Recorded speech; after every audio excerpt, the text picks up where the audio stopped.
வா மகனே என்றாயே, தந்தாயே நாவில் சரம் சரமாய் தமிழ் பாடல். உன்னை மறப்பேனா, உன்னை பாடாதிருப்பேனா, என்னை எரித்தாலும் என் நெஞ்சம் உன் பேர் தான் சொல்லும்படி தங்க மகளே.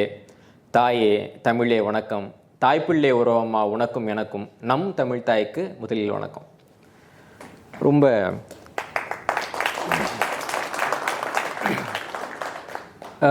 நான் பொதுவாக பார்த்தீங்கன்னா என்னோடய நூல்களுக்கு வெளியீட்டு விழா நடத்துறது இல்லை. அது நாங்கள் ஒரு மரபாகவே வச்சுட்டோம். என்னென்னா 2008ஆவது ஆண்டில் தான் நான் தொகுப்பாசிரியராக இருந்த முதலாவது நூல் வெளியில் வந்தது. அந்த நூல் எப்படின்னா, நாங்கள் கல்லூரி மாணவர்கள் அப்போது நாங்கள்லாம் சேர்ந்து ஈழத்தில் நடந்துக்கிட்டு இருந்த அந்த அநீதிக்கு எதிராக கவிதைகள் எழுதினோம். அப்போ இருந்த பிரபலமான பத்திரிகைகளில் அந்த கவிதைகளை வெளியிடுறதுக்கு தயக்கம் காட்டினாங்க. அப்போ நாங்கள்லாம் என்ன முடிவு பண்ணோன்னா, நாங்கள்லாம் சேர்ந்து இந்த கவிதைகளை ஒரு தொகுப்பாக வெளியிட்டா என்ன அப்படின்னு முடிவு பண்ணோம். 2008 காலகட்டத்தில் அநீதி அகதி அமைதிங்கிற பேரில் அந்த கவிதை தொகுப்பு வெளில வந்தது. அந்த போருக்கு முன்பாக சரியான காலகட்டத்தில் எழுதப்பட்ட ஒரே ஒரு தென்னிந்திய கவிதை தொகுப்பு அதுதான். வேறு யாரும் அதை எழுதலை. மாணவர்களாகிய நாங்கள் தான் அரசாங்கத்தினுடைய அடக்குமுறையை பற்றி கவலைப்படாமல் எழுதினோம். அந்த நூலுக்கு ஒரு வெளியீட்டு விழா எனது நண்பர் நடத்தினார். அதுக்கு பின்னாடி 2009 நமக்கு ரொம்ப ஒரு கடினமான ஒரு காலம் இருந்தது. எங்களாலலாம் அதை தாங்கிக்க முடியலை. அப்போ கல்லூரி மாணவர்களாக இருந்த காலகட்டத்தில் தாங்கிக்கவே முடியல. அது வரைக்கும் நாங்கள் வச்சுருந்த திட்டங்கள்லாம் மாற்றுறோம், படிப்பை மாற்றுறோம், ஏதாவது ஒன்று பண்ணணும், இப்படியே போயிடக்கூடாதுன்ற ஒரு எண்ணத்தில் இருக்கிறப்போ மாணவர்களை அரசியல் மயப்படுத்தணும் அப்படின்னு முடிவு பண்ணி, ஒவ்வொரு மாணவருக்கும் யாராவது ஒரு அரசியல் புரிதல் இருக்கும்ல, அவங்களுக்கு யாராவது தலைவர்களை தெரியும்ல, அவங்கள பற்றி ஒரு கவிதையை எழுதுட்டோம், அதை நம்ம தொகுப்பாக கொண்டு வரலான்ட்டு தலைவர் வாழ்க அப்படின்னு ஒரு கவிதை தொகுப்பு கொண்டு வந்தோம். அதுக்கும் எனது நண்பர் வெளியீட்டு விழா வச்சார். நான் கலந்துக்கிட்டேன். நான் பல்லவர் வரலாறு புத்தகம் முதல் நூலாக தனி நூலாக எழுதுகிறப்போ அதுக்கு வெளியீட்டு விழா வைக்கணுமா அப்படின்னு கேட்டாங்க. அப்போ என்ன சொன்னேன்னா, ஏன்னா நாங்கள் ஆய்வு பண்ணுறப்போ சிக்கல் என்னென்னா, ஒரு மலைப்பாம்பு முழிக்கிற மாதிரி ஒரு சூழ்நிலை. ஒரு 4-5 மாதத்துக்கு முன்னாடி இந்த மலைப்பாம்பு சாப்பிட்ருக்கோம். இப்போ 4-5 மாதம் தூங்கிட்டு திருப்பி வெறுமைத்தோட தான் அந்த பாம்பு எழுந்திரிக்கும் இல்லைங்களா? அந்த மாதிரி ஒரு ஆய்வு நூலை எழுதணுன்னா ஒரு 4-5 மாதத்துக்கு வேறு எந்த வேலையும் பண்ண முடியாது. அந்த புத்தகத்தை முடிக்கிற வரைக்கும் பார்த்தீங்கன்னா, அன்றைக்கி பகலா இரவான்னு தெரியாது, எத்தனாம் தேதின்னு தெரியாது, யார் பிறந்த நாளை மறந்தோன்னு தெரியாது. முழுக்க அந்த புத்தகத்துக்குள்ளே இறங்கிடுவோம். இப்போ நீங்கள் ராஜராஜ சோழனை பற்றி பேசுனீங்கன்னா, சோழர் வரலாறு எழுதுகிறப்போ நேற்று நடந்த மாதிரி பேசிகிட்டு இருப்போம். நேற்று உண்மையிலே நடந்திருக்கும், ஆனால் நமக்கு நினைவு இருக்காது. வீட்டில் அதிகமாக திட்டு வாங்குற காலகட்டம் அப்படின்னு அதை சொல்லலாம். இப்போ நிறைய பேர் சொல்லுவாங்க, மன்னனுக்கு நிறைய நினைவாற்றல் இருக்குது அப்படின்ட்டு. என் மனைவி கிட்ட கேட்டிங்கன்னா தெரியும் இல்லைங்களா? அப்போ புத்தகம் எழுதிட்டு முடிக்கிறப்போ நமக்கு பொருளாதார ரீதியான நெருக்கடியும் இருக்கும். ஏன்னா 4 மாதங்களாக வேறு எந்த வேலையும் பண்ணலைன்றப்போ இப்போ புத்தகத்துக்கு ஒரு செலவு இருக்கும், வெளியீட்டுக்கு ஒரு செலவு இருக்கும். புத்தகத்தை நம்ம ஒழுங்காக பண்ணணும்னு வேற ஒரு நினைப்பு, நல்ல ஒரு தரமாக இருக்கணும் புத்தகம்ங்கிறது தொடக்கத்துலேருந்து. அதனால அந்த வெளியீட்டு விழா தள்ளி போச்சு. எனது முதல் 8 நூல்களுக்கு வெளியீட்டு விழா நடக்கலை. 9வது நூலாக வரலாற்றில் கண்ணகின்ற நூல் எனக்கு எழுதக்கூடிய ஒரு எண்ணமே கிடையாது. ஆஸ்திரேலியாவில் இருக்கக்கூடிய சிட்னி தமிழ் மன்றம்ங்கிற ஒரு அமைப்பு தான் நீங்கள் சிலப்பதிகாரம் பற்றி ஏதாவது புத்தகம் எழுதுறீங்களான்னு கேட்டாங்க. நான் அதற்கு முன்பாக சிலப்பதிகாரம் குறித்து ஒரு 2-3 கட்டுரைகளை எழுதியிருந்தேன், மேடைகளில் பேசியிருந்தேன். ஆனால் புத்தகமாக நான் வெளியிடலை. எனக்கு என்ன சந்தேகம்னா, சிலப்பதிகாரத்தை பற்றி புத்தகமாக எழுதினா யாராவது படிப்பாங்களா? ஏன்னா இப்போ தமிழர்களுக்கு பார்த்தீங்கன்னா ஆங்கிலம் நல்லா புரியுது, தமிழ் புரியலை தான் இன்றைக்கி நிலைமை இல்லைங்களா? அது சிலப்பதிகாரத்தினுடைய தமிழ் நடைங்கிறது இன்னும் கொஞ்சம் கடினமான ஒரு பண்டைய நடையில் இருக்கும். அப்போ எனக்கு இது படிப்பாங்களா இல்லைன்னு ஒரு சந்தேகம் இருந்தது. இருந்தாலும் அவங்க கேட்டுட்டாங்க, அவங்களே அந்த நூலுக்கான செலவையும் பார்த்துக்கிறாங்க அப்படின்றதுனால அந்த புத்தகம் எழுதினேன். 2004ஆம் ஆண்டு டிசம்பரில் அந்த நூலினுடைய முதல் பகுதி வந்தது. அதாவது முதல் பிரதி ஒரு 1000 பிரதி அச்சடித்தோம். கடைசியாக இந்த 2026ஆம் ஆண்டு பிப்ரவரி மாதத்தில் 4வது பதிப்பு வந்திருக்கு. இதுவரைக்கும் 3500 பிரதிகள் அந்த நூல் விற்பனையாயிருக்கு. அது ஒருவேளை இங்கே வெளியிட்டதுனாலயா இல்லை எனக்கு அது எப்படி சொல்கிறதுன்னு தெரியலை. ரொம்ப ஒரு மகிழ்ச்சிக்குரிய ஒரு தருணமாக இருந்தது. அதற்கு பின்பாக இந்த நூல் பார்த்தீங்கன்னா நான் 4 ஆண்டுகளாக எழுதிட்டு இருக்கேன். 2021ஆவது ஆண்டிலிருந்து எழுதிக்கிட்டு இருக்கேன். ஐயா சொன்ன மாதிரி நூலில் சான்று இல்லாமல் நம்மளும் திராவிடர்கள் மாதிரி பேசிட்டு போயிடலாம். ஆனால் நமக்கு அதில் உடன்பாடு இல்லை. ஏன்னா நம்ம தமிழர்கள் இல்லைங்களா? எப்பொருள் யாரோ கேட்பினும் அப்பொருள் மெய்ப்பொருள் காண்பதறிவுன்ற மாதிரி ஒரு சான்றுன்னு நம்ம ஒன்று கொடுக்கணும் இல்லைங்களா? இப்போது கண்ணகியே போகிறப்ப கையில் சான்று எடுத்துகிட்டு தானே போகிறா. ஒரு சிலம்பு எதுக்கு கையில் தூக்கிட்டு போகணும்? இந்த சான்று வச்சுக்கன்னு தானே எடுத்துகிட்டு போகிறா. அப்போ சான்று இல்லாமல் ஒரு நூல் எழுத முடியாது. தமிழ்நாட்டில் சான்றை நம்ம எங்கெங்கெல்லாம் தேடணுமோ அதெல்லாம் அரசு அலுவலகங்கள், அரசுக்கிட்டக்க தான் நூலகம் இருக்குது, அரசுக்கிட்டக்க தான் இந்த தளங்கள் இருக்குது. நமக்கு தேவையான சான்று அங்கே எடுக்கிறதுன்றது வந்துட்டு ரொம்ப கடினமான ஒரு செயல். அதுக்கு வந்து எனக்கு ஒரு 4 ஆண்டுகளாக காலம் தேவைப்பட்டது. ஆனால் வந்துட்டு தமிழினத்திற்கான ஒரு நல்ல காலம் எனக்கு தேவையான சான்றுகள் கிடைத்தன. அப்போ அதையெல்லாம் வச்சுட்டு ஒரு நூலாக எழுதுன்ட்டு வர்றப்போ தான் நான் வந்துட்டு இந்த நூலை எழுதி முடித்தேன். நான் எழுதிக்கிட்டு இருக்கப்போ தான் ஐயா வந்துட்டு அழைச்சி கேட்டாங்க, என்ன பண்ணிகிட்டு இருக்கீங்க? என்னன்னா ஒரு புத்தகம் எழுதிட்டு இருக்கேங்க அப்படின்னு ஒரு 4 மாதம் முன்னாடி சொன்னேன். திருப்பி கேட்டாங்க, புத்தகம் எழுதிட்டு இருக்கேன். திருப்பி கேட்டாங்க, புத்தகம் எழுதிட்டு இருக்கேன். இப்போ எவ்வளோ நாள் தாங்க எழுதுவீங்க, எப்போ தான் முடிப்பீங்க அப்படின்னு கேட்டப்போ, சரி சித்திரையில் வர்ற மாதிரி சிந்திக்கிறவங்க, சித்திரை புத்தாண்டு அன்னைக்கே கொண்டு வரலான்னு சிந்திக்கிறோன்னு சொன்னேன். சித்திரை புத்தாண்டு அன்னைக்கு தமிழ்நாட்டில் உங்களுக்கு என்ன நிலவரம்னு தெரியும், அதனால் அப்போ அது எங்களால் கொண்டு வர முடியல. இப்போ புத்தாண்டு முடிந்த பிறகு சித்திரை மாதத்துக்குள் இந்த நூலை நாங்கள் கொண்டு வந்திருக்கிறோம். இதுதான் இந்த நூலினுடைய வரலாறு. இப்போது தமிழரினுடைய பழமை ஆய்வுகள் அப்படின்னு பார்த்தோம்னா, தமிழ்நாட்டில் ஒரு தொல்லியல் துறை, இந்தியாவில் ஒரு தொல்லியல் துறை. இவங்களுக்கு முழு நேர வேலை என்னன்னா தமிழர் வரலாறு வெளில வராமல் பார்த்துக்கிறது. இது அவங்களோட வேலை இல்லைங்களா? அப்போ அவங்க வந்து இன்னும் எதை எடுத்தாலும் தமிழர்களுக்கு வந்து அது இல்லை இது இல்லை. இப்போ சங்க இலக்கியங்கள்னு ஒன்று வருது, வர்றப்ப என்ன சொல்கிறாங்கன்னா இது ஒரு 400 ஆண்டு பழமையாக இருக்கும். அதற்கு அடுத்து வந்துட்டு அப்பாதுரையார் உள்பட நிறைய பேர் வந்துட்டு 1800லேயே நமக்கு சங்க காலம் இருந்ததுன்னு நிரூபிக்கிறாங்க. அப்போ 2000க்கு மேலே அது போகாது, 2000 வந்து சங்க காலம் தாண்டாது அப்படின்றாங்க. தமிழ்நாடுக்கு தொல்லியல் துறை வந்து தொடங்கப்பட்டு 1968-69 கொற்கைன்ற இடத்துல அகழாய்வு பண்ணுறாங்க. அகழாய்வு பண்ணுறப்போ அங்கே கிடைக்கிற ஒரு கார்பன் துண்டுனுடைய காலகட்டத்தை கணிப்பு பண்ணுறப்போ ஒரு தமிழ் பானை ஓடு கிடைக்குது, ஒரு அடுப்பு கறி கிடைக்குது. ரெண்டையும் வைக்கிறப்போ கிமு 850ன்னு அதுக்கு காலம் வருது. அப்போ தமிழ்நாடு தொல்லியல் துறை நியாயமாக என்ன பண்ணியிருக்கணும்னா இந்த தமிழ் எழுத்து வந்துட்டு கிமு 850 சேர்ந்தது, தமிழ் மொழியினுடைய பழமை வந்துட்டு கிமு 9ஆம் நூற்றாண்டுன்னு அறிவிச்சிருக்கணும். ஆனால் தமிழ்நாடு தொல்லியல் துறையினுடைய தலைவராக இந்த நாகசாமி என்ன சொன்னார்னா, கார்பன் டேட்டின்ற முறையே தப்பாக இருக்குது, தமிழ் எழுத்துக்கெல்லாம் 9ஆம் நூற்றாண்டு வருது அப்படின்னு சொன்னார். அடுத்த இன்னும் சொல்லணும்னா ஒரு 22 ஆண்டுகளுக்கு தமிழ்நாடு தொல்லியல் துறைக்கு அவர் தான் பொறுப்பாளராக இருந்தார். இந்த சேவை தான் அவர் பண்ணிட்டு இருந்தார். அதுக்கு மாத சம்பளம், தமிழ்நாடு அரசு விருது, மத்திய அரசு விருது எல்லாம் கொடுத்து அவர் நம்ம பத்திரமா வச்சுக்கிட்டோம். அதுக்கு பின்னாடி பார்த்தீங்கன்னா வட இந்தியாவில் வந்துட்டு பாறை ஓவியங்கள்னு கொஞ்சம் கண்டுபிடிக்க ஆரம்பித்தாங்க. பாறையில் பார்த்தீங்கன்னா ஓவியங்கள்லாம் இருக்கும். இந்த பாறை ஓவியங்கள் என்ன சிக்கல்னா அது பழைய வண்ணத்தில் வரையப்பட்டதுனால நம்ம வந்து வெயில் காலத்தில் போய் பார்த்தோம்னா கண்ணுக்கு சரியாக தெரியாது, பாறையோட பாறையாக இருக்கும்.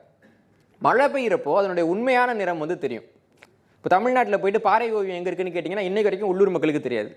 ரத்தப்பாறை எங்கே இருக்குன்னு கேளுங்க, கொண்டு போய் காமிப்பாங்க. ஏன்னா மழை பெய்கிறப்போ அந்த சகப்பு கோடு தெரியிறப்போ அவங்க என்ன நினச்சிக்கிறாங்கன்னா மழை பெஞ்சா அதில் ரத்தம் வடியுதுன்னு நினச்சிக்கிறாங்க. பண்டைய ஆதி மனிதர்கள் தமிழ்நாட்டில் நிறைய இடங்களில் கற்கருவிகளை உருவாக்குனாங்க. அப்போ என்ன பண்ணுவாங்கன்னா ஒரு கல்லை இன்னொரு பாறையில் வச்சு தேய்ப்பாங்க, தேய்ச்சி வளவளப்பாக ஒரு கற்கருவியை உருவாக்குவாங்க. இப்போ அந்த உள்ளூரில் போயிட்டு மக்கள்கிட்ட அந்த ஆதி மனிதர்கள் வந்து கற்கருவி உருவாக்குனாங்கல்ல, அந்த இடத்த காட்டுங்கன்னா தெரியாது.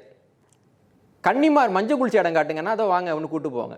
ஏன்னா அவங்களுக்கு வளவளப்பாக இருக்கிறதுலாம் என்ன நினச்சிக்கிட்டாங்கன்னா ராத்திரி ஆனால் தேவக்கன்னிகள்லாம் வந்து மஞ்சள் தேய்ச்சி குளிச்சிட்டு இருக்காங்க. அங்கே பகுத்தறிவு, முற்போக்கு, திராவிட ஆட்சியில் 50 வருஷத்தில் வரலாறு பற்றி தமிழர்களுக்கு தெரிஞ்சது இவ்வளோதான். அப்போ ஒவ்வொரு இடத்துலையும் வந்துட்டு நம்ம வரலாற்றை வந்து போராடி தான் நிரூபிக்க வேண்டியது இருக்குது. இந்த கார்பன் காலக்கணிப்பு முறை வந்தப்போ உலகம் முழுக்க ஏற்றுக்கொள்ளப்பட்ட ஒரு முறை, நோபல் பரிசு வாங்கின ஒரு முறை. ஆனால் தமிழ்நாடு தொல்லியல் துறை மட்டும் அந்த முறை வந்துட்டு ஏற்றுக்கிறது இல்லை அப்படின்னு சொல்லிட்டாங்க.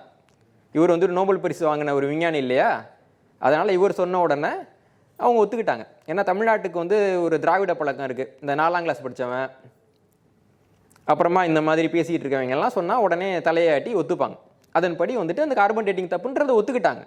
இப்போ பின்னாடி வந்துட்டு இவங்களுக்கு மத்திய அரசாங்கத்துக்கிட்ட சண்டைக்கு போகணுன்றப்ப கீழடியில் வந்து கார்பன் டேட்டிங் பண்ணிட்டோம். அப்போது வந்துட்டு கொற்கையில் என்ன பண்ணீங்க, கார்பன் டேட்டிங் தானே.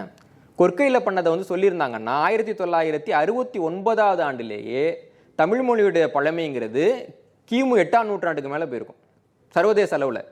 இவங்க அதை சொல்லாமல் இருந்துட்டு கீழடியில் அகழாய்வு நடந்த பின்னாடி நாங்கள் தமிழ் மொழியுடைய பழமையை கிமு 6ஆம் நூற்றாண்டு கொண்டு போயிட்டோம், நம்பினோம், ஓட்டு போட்டோம், பண்ணோம் இல்லைங்களா. ஏன்னா வரலாற்று அறிவின்மை. அப்போது இப்படி வரலாற்று அறிவு இல்லாத மக்களுக்கு வரலாற்றை வந்து கொண்டு போய் சேர்க்கணும். ஏன்னா தொடர்ச்சியாக இந்த கிமு அந்த காலகட்டத்துக்கே போகாமல் தமிழ்நாடு வரலாறு வச்சுருந்தாங்க. நீங்கள்லாம் படிக்கிற காலகட்டத்தில் என்ன சொல்லுவாங்க, தமிழ்நாடு வரலாறு 2000 ஆண்டு பழசு. அதுக்கு மேலே யாராவது சொல்லியிருக்காங்களா? 2000க்கு குறைக்க முடியாது, 2000க்கு மேலே போகாமல் பார்த்துக்கிட்டாங்க. அப்போ அதை உடைக்கணும்னா இரும்பு இருக்கு இல்லைங்களா, அதை வச்சு தான் உடைக்க முடியும்னு எனக்கு நல்லா தெரியும். இரும்பு காலம் பற்றி ஆய்வு பண்ணேன், புத்தகம் எழுதினேன். இரும்பு காலத்தை பற்றி தமிழ்நாடு அரசாங்கம் வந்து இன்னும் ஆய்வு செஞ்சால் தமிழருடைய பழமை வந்துட்டு கிமு 3000க்கு மேலே போகும்னு தொடர்ச்சியாக சொல்லிகிட்டு இருந்தேன். யாரும் ஏற்றுக்கல. பிறகு வந்துட்டு ஒவ்வொரு ஆய்வு முடிவாக வர ஆரம்பிச்சிச்சு. ஒவ்வொரு ஆய்வு முடிவையும் சுட்டி காமிச்சு 6 ஆண்டுகளாக போராடிய பிறகு இப்பொழுது முன்னாள் முதல்வராக இருக்கக்கூடிய ஸ்டாலின் அவர்கள் வேற வழி இல்லாமல் இந்த உலகத்திலேயே முதலாக இரும்பு காலத்தில் கால் வைத்தது தமிழர்கள்.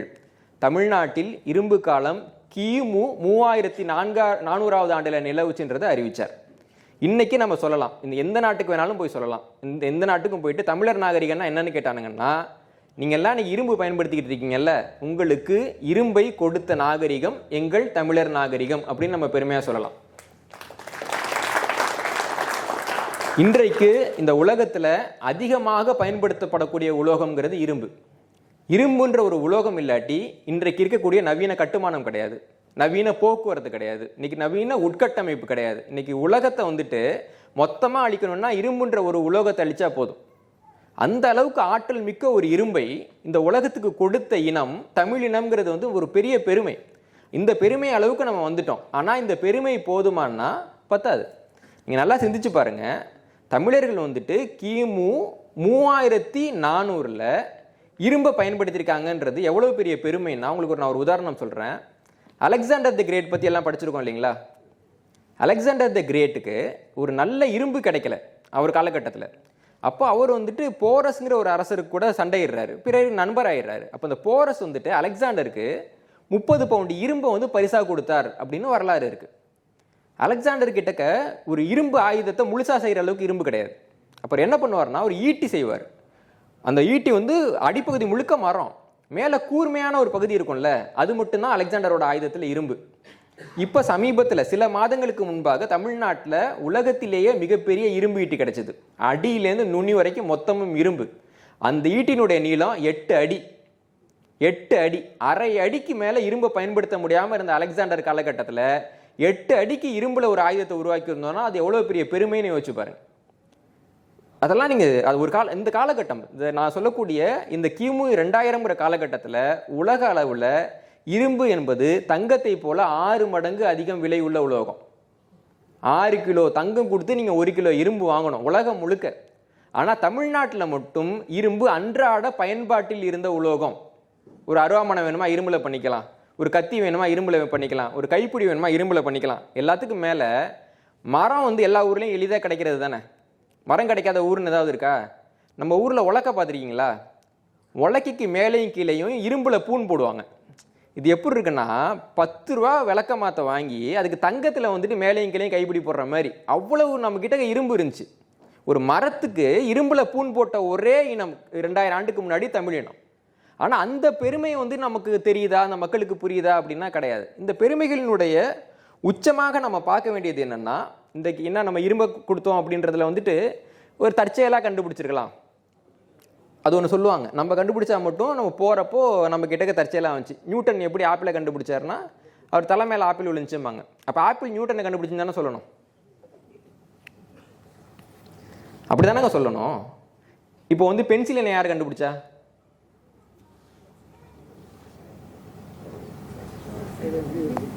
பென்சிலின் ஒரு ஊசி முதல்ல வந்துட்டு உயிர் காக்கக்கூடிய தடுப்பூசியாக வந்தது பென்சிலின். அலெக்சாண்டர் ஃப்ளெமிங்னு நினைக்கிறேன்.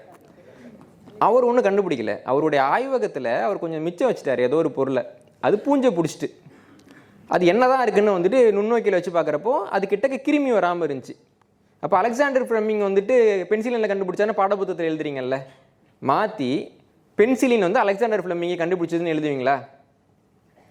மாட்டிங்கல்ல. அப்போ தமிழாக ஒன்றை கண்டுபிடிச்சா மட்டும் ஏன் உங்களுக்கு எரியுது? தற்செயலாக கண்டுபிடித்தார்கள்.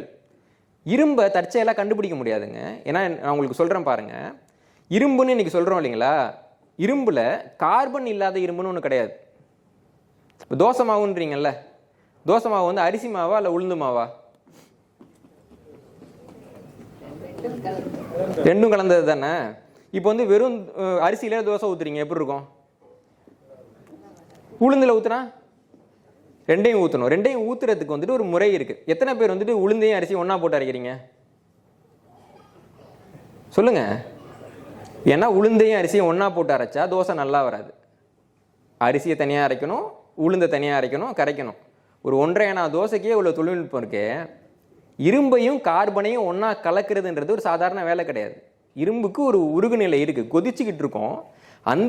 அந்த இரும்பு மேலே இவங்க வந்துட்டு அதில் கழிவெல்லாம் நீக்கி அது கூட கார்பன் மூலக்கூறு இருக்கக்கூடிய பொருட்களை சேர்த்து அதை வடிகட்டி அதன் மூலமாக முதல்ல இரும்பு கட்டிகளை உருவாக்கி அப்புறம் அந்த இரும்பு கட்டியில் பார்த்தீங்கன்னா அதிகமாக கார்பன் இருக்கும், 2% மேலே.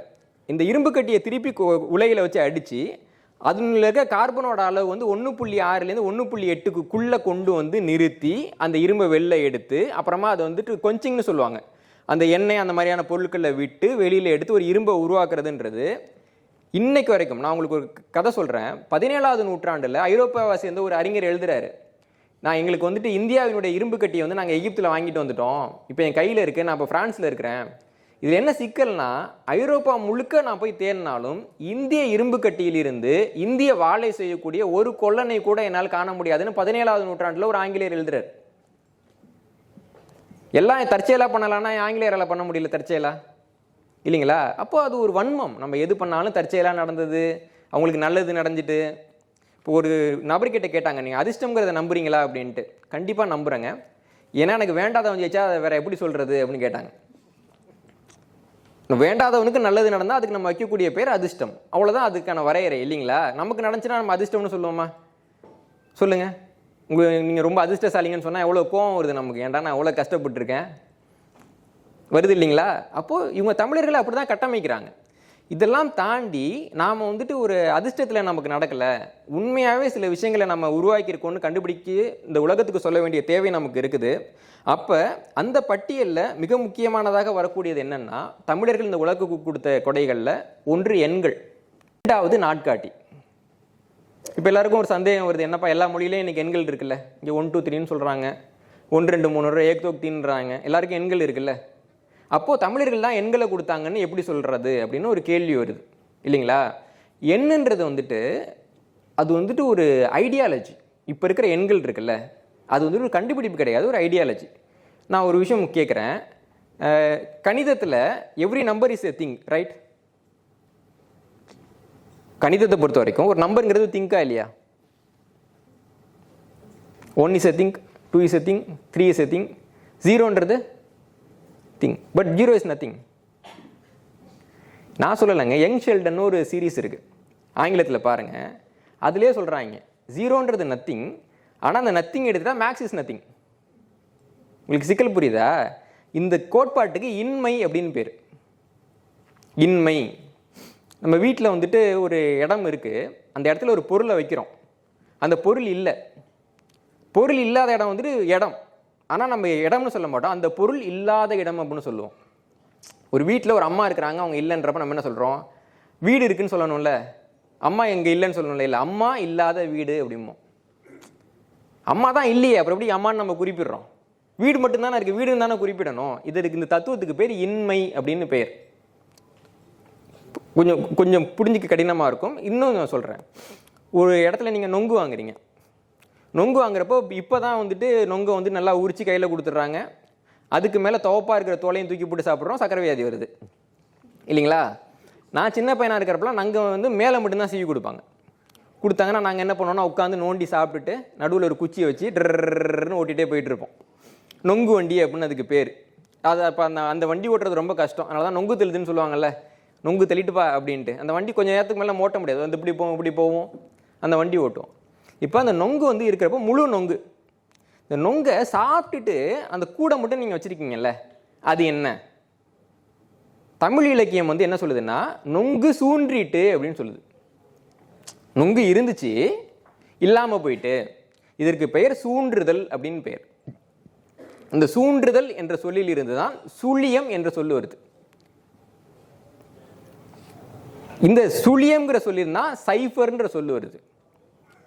இந்த சைஃபருங்கிற சொல் தான் இன்னைக்கு உலகம் முழுக்க இருக்கக்கூடிய எல்லா மொழிகள்லையுமே இருக்குது. நான் அதை பற்றி என்னுடைய நூலில் நான் விரிவாக எழுதியிருக்கேன், தமிழ் இலக்கியத்திலே அந்த சொற்கள் எப்படி எடுக்கப்பட்டது அப்படின்னு. இப்போ இந்த 0ன்ற ஒரு எண் இல்லைன்னா இன்னைக்கு கணிதம் இயங்காது இல்லை. இந்த 0ன்ற எண்ணை வந்து கண்டுபிடிக்கல, ரொம்ப காலத்துக்கு கண்டுபிடிக்கல. இப்போ வந்து நம்ம எகிப்து இருக்குல்ல, அங்கே பிரமிடு இருக்குது, பிரமிடில் இருக்க எழுத்தை பற்றியெல்லாம் பேசுகிறாங்கல்ல, பிரமிடில் இருக்க நம்பரை பற்றி ஏன் பேச மாட்டேன்றாங்க? இப்போ இருக்கிற எண் முறை அப்போ கிடையாது. அப்போ எப்படி இருந்துச்சுன்னா இடமுறை இருந்தது. நமக்கு பள்ளிக்கூடத்தில் சொல்லி கொடுத்துருவாங்களா, 1 10 100 1000ன்னு சொல்கிறாங்கல்ல. அப்போ என்னென்னா 1க்கு ஒரு குறியீடு இருக்கும், 10க்கு ஒரு குறியீடு, 100க்கு ஒரு குறியீடு, 1000க்கு ஒரு குறியீடு இருக்கும். இந்த குறியீட்டை வச்சு நீங்கள் எப்படி எண் எழுதுறதுன்னா, இப்போ ரோமன் லெட்டர்ஸ்னு சொல்லுவாங்கல்ல, 1க்கு ஒரு கோடு, 4க்கு இப்போ ஐவின்னு போடுறோம். முன்னாடி 4 கோடு போடுவாங்க. பழைய நாணயம் 1935ஆவது ஆண்டில் இந்தியாவில் வெளியிடப்பட்ட வில்லியமோட நாணயத்தில் 4 கோடு போடுவாங்க.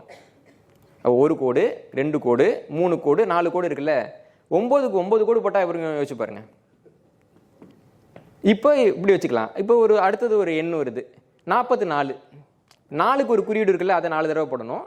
இன்னொரு 4க்கு இருக்க குறியீடு 4 தடவை போடணும். 44ன்னு போடுறதுக்கு நமக்கு 8 குறியீடு தேவைப்படுது.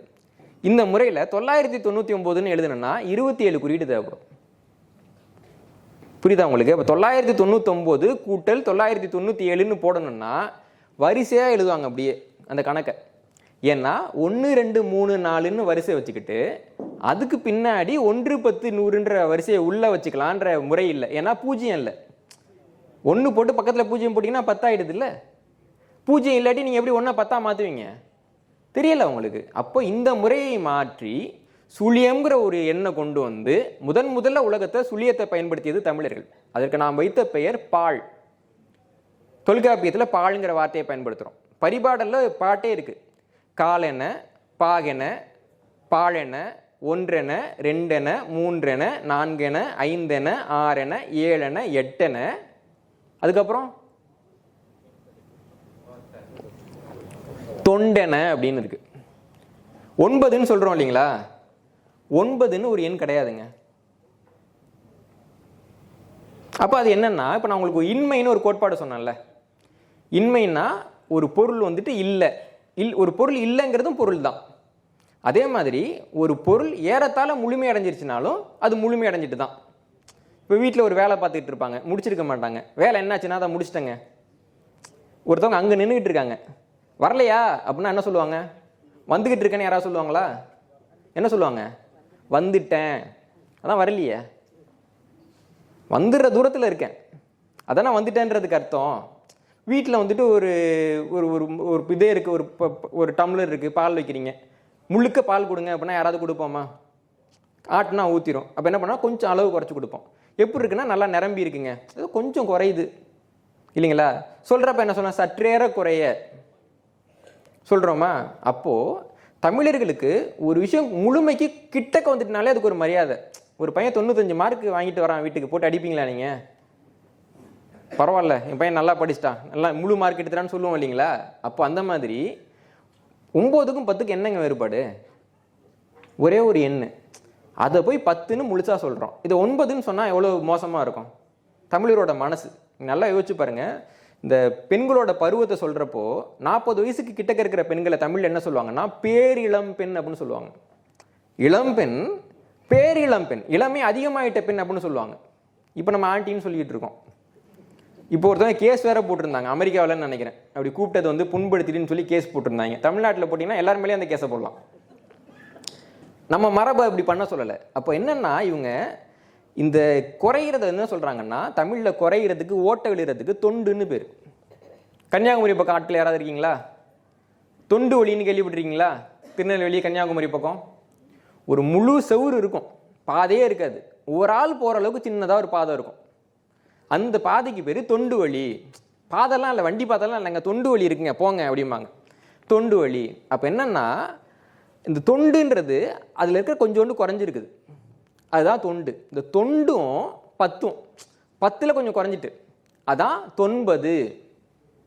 தொண்டு 10, 9, 10க்கு கொஞ்சம் குறைச்சல். அடுத்து 100ன்றீங்க, 100க்கு கொஞ்சம் குறைஞ்சா என்ன சொல்றது? தொண்டு 100, 90. 1000க்கு கொஞ்சம் குறையுதுங்க, என்ன சொல்லுவீங்க? 900. இந்த முறை வந்து தமிழர்கள் கண்டுபிடிச்ச முறை. இந்த முறையோட சிறப்பம்சம் என்ன தெரியுமா? இப்போ ரோமன் லெட்டரில் எழுதுறப்போ எக்ஸ்னா என்ன? 10. 9க்கு எப்படி குறிப்பிடணும்?